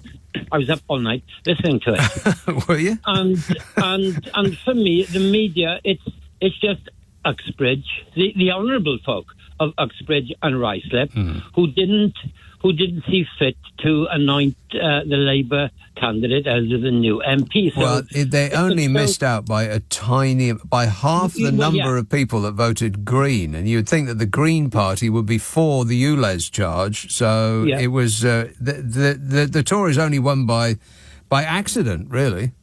But the problem, Nick, is the media. They focused on Uxbridge and Ruislip, and given what I said earlier about the runway and all that nonsense, and yet the other two seats, I mean, if the Uxbridge one hadn't happened and we only had the other two, it would literally be utter doom and gloom for the Tories, and yet the media are hanging on that Uxbridge seat, and I've been saying it to you, it's only going to get worse for the Tories because there's so much more to come. And on the Boris WhatsApps, Nick, he actually said earlier when he announced that the phone is now working, he said, and the relevant WhatsApps will be handed over to the inquiry. I thought we'd been through that, and it's not up to him to decide what is and is not relevant. Well, look, it sounds like he has had access to the phone separately to the Cabinet Office with some security people, or he simply switched it on knowing it will all be fine. But anyway, he's got the messages. He has handed them over, or he is about to hand them over, and thereafter the relevant, not all WhatsApps, the relevant WhatsApps will be handed over to the inquiry. Well, like I said, I thought we'd been through this, and the court decided that it is not up to the government, who was initially trying by legal means to stop us finding out what was on that phone. Then they lost. The judgment was that it was not up to the government or any other member of the government, past or present, to decide what is and is not relevant. That's down to the chair of the inquiry. Where's he gone? Oh, he's actually disappeared.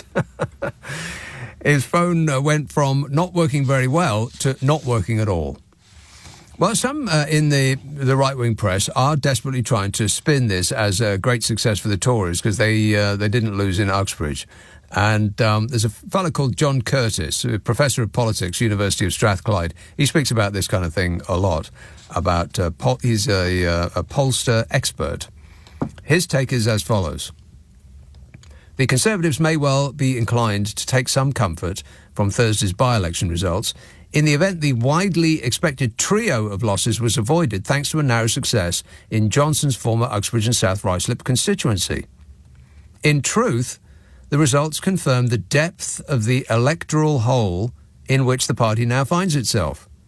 A 23.7%, the swing from Tory to Labour in Selby and Ainsty was not only well above the 15% swing presently being recorded in national opinion polls, but represented the second biggest swing from Conservative to Labour in by-election history.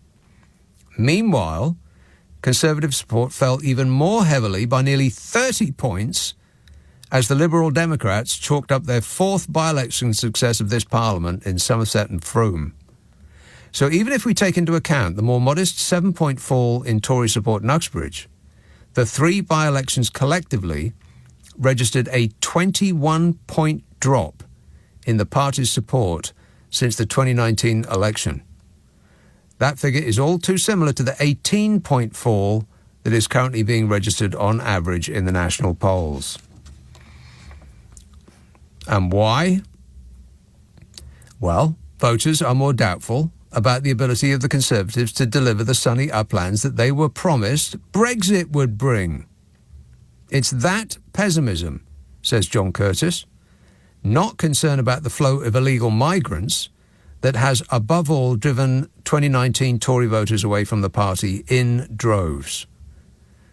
But, you know, that's not going to stop the regime from traipsing out the refrain that they've focus grouped as being the best chance to cling desperately onto power. The country's priority is to stop the boats. And at the same time, I think people know that I'm relentlessly focusing on stopping the boats. And I'm relentlessly focused on stopping the boats. That's one of my 5 priorities, stopping the boats. And I think people know that I'm working night and day to stop the boats. I firmly believe that that's what the country wants me to do. That's what the government is committed to doing, and we're working night and day to stop the boats. That's what the country wants us to focus on, and I will keep at it. This is LBC with Nick Abbott. Call 0345 6060 973. Text 84850. Alexa, send a comment to LBC. Come on, we're running late. 0345 6060 973. Highgate. Hello, Claire. Hi, Nick. Hi. Nick, my main concern about Labour has been which has been going on for years and years, is their messaging. I do not comprehend it. This Uxbridge business. Not only did the campaigners not go around Uxbridge explaining that the policy was Tory, but in The Guardian... ULEZ, you mean? The ULEZ, the ultra-low emissions zone, was a Conservative idea brought in by Boris Johnson and then insisted upon by the government. Yes.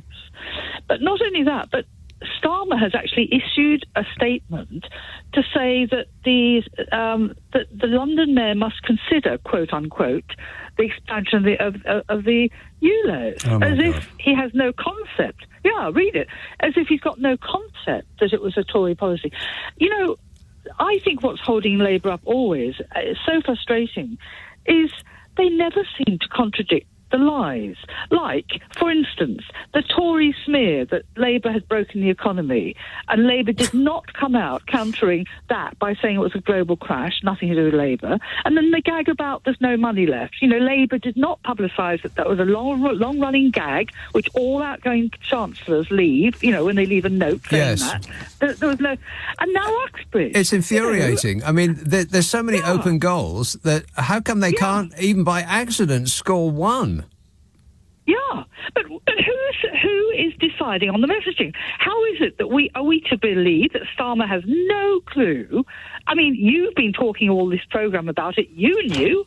How come Starmer didn't know? How come a dope like me knows, and he isn't surrounded by people who are feeding him this sort of stuff?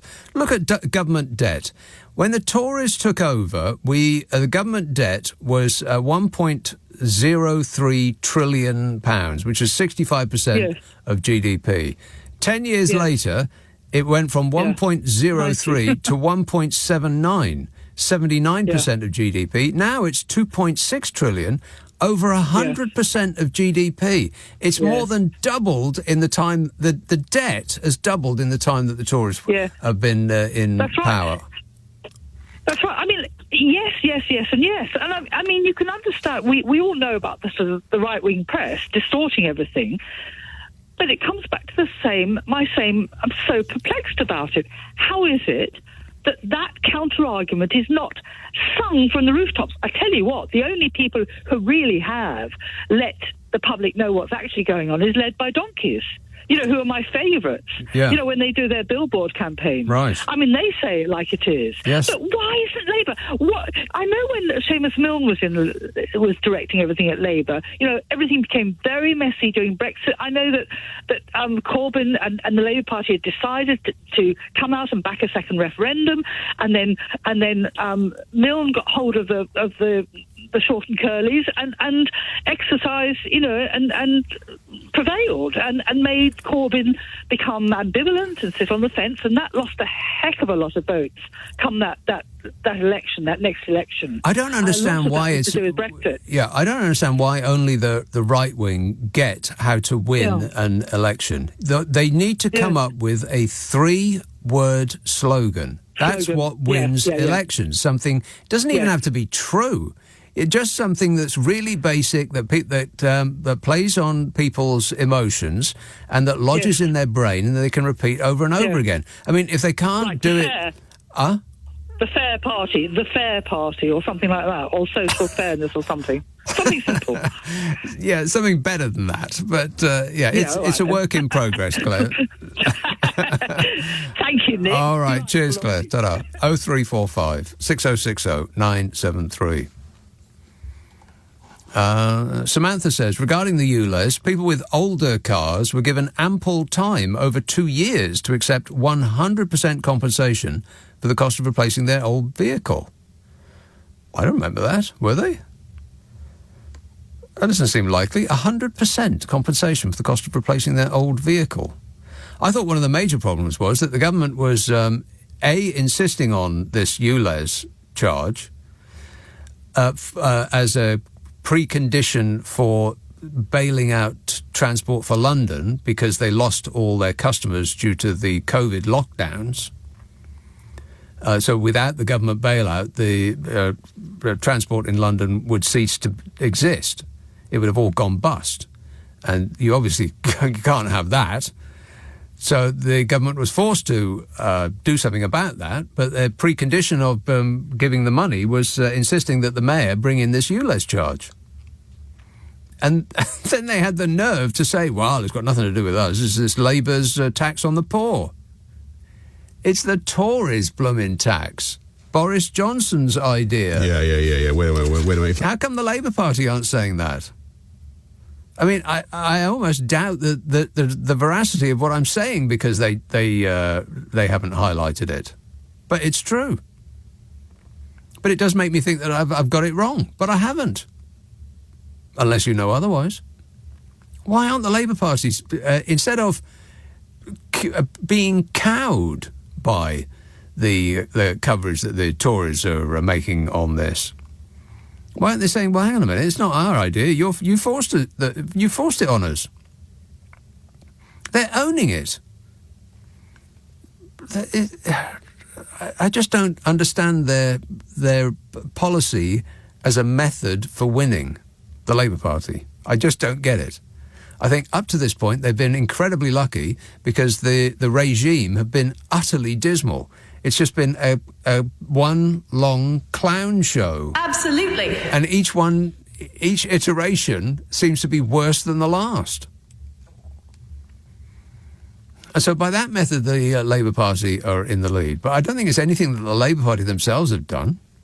It's almost as though they've been pushed blinking into the spotlight in lead position, which is a position that they don't seem to be that comfortable with.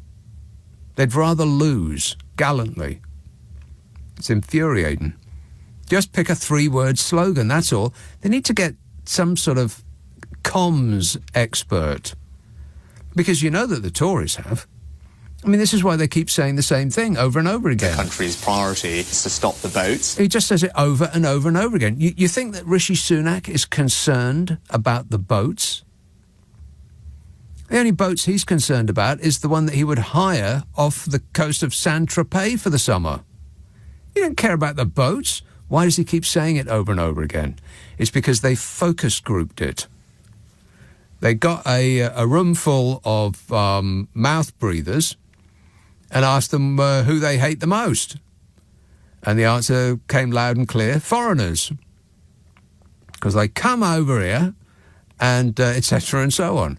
And that was the number one priority. And so they've just been going on with it ever since. Again and again and again. Just pressing that message home over and over again. Okay, it's the wrong message for most people. Most people aren't concerned about that. They're concerned that the price of butter has doubled in the last 6 months. That's more of a concern. But, it didn't focus group very well because it doesn't make people angry. Because what are you going to be? Angry at butter? Very, very hard to get angry at butter. It's so yummy. That's just a fact. Bedford. Hello, Simon. Yeah, hi, Nick. I'm glad you've put me on. I was just about to go and throw my phone in the ocean, but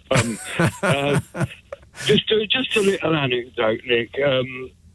I was with some asylum seeker friends this evening, right?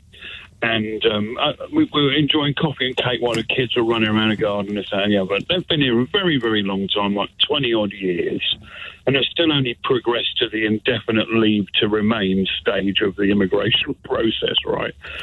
Which is, unfathomable, really. And we got onto the subject of, boats and barges and this, that, and the other. And the guy said to me, he's like, look, I daren't even leave this country because I feel that if I did, then on my return, I'd be grabbed and stuck on a barge. And that's the paranoia we're creating in normal, everyday people that are working. They've got kids that are British citizens, but they're still worried that this terrible government will go and incarcerate them on a barge. It's so awful, isn't it? Yeah, it's you don't really think that sort of thing could happen here, but it is. It's happening here in this country. There's a lot about this country that I don't recognise anymore, and I don't think that they really represent the values of the British people.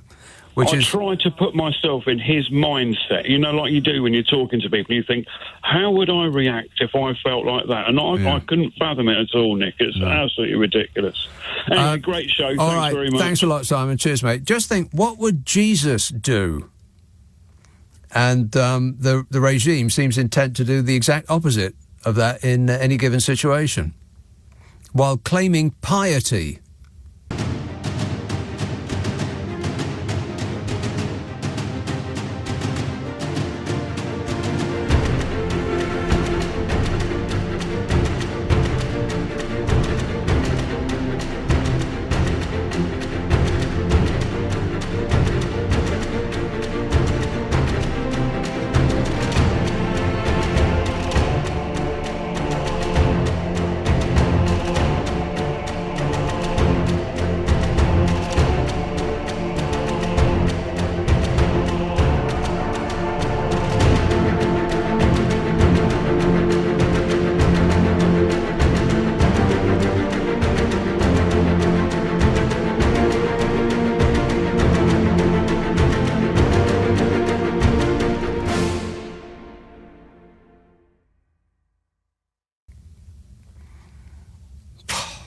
What an absolute shower, eh?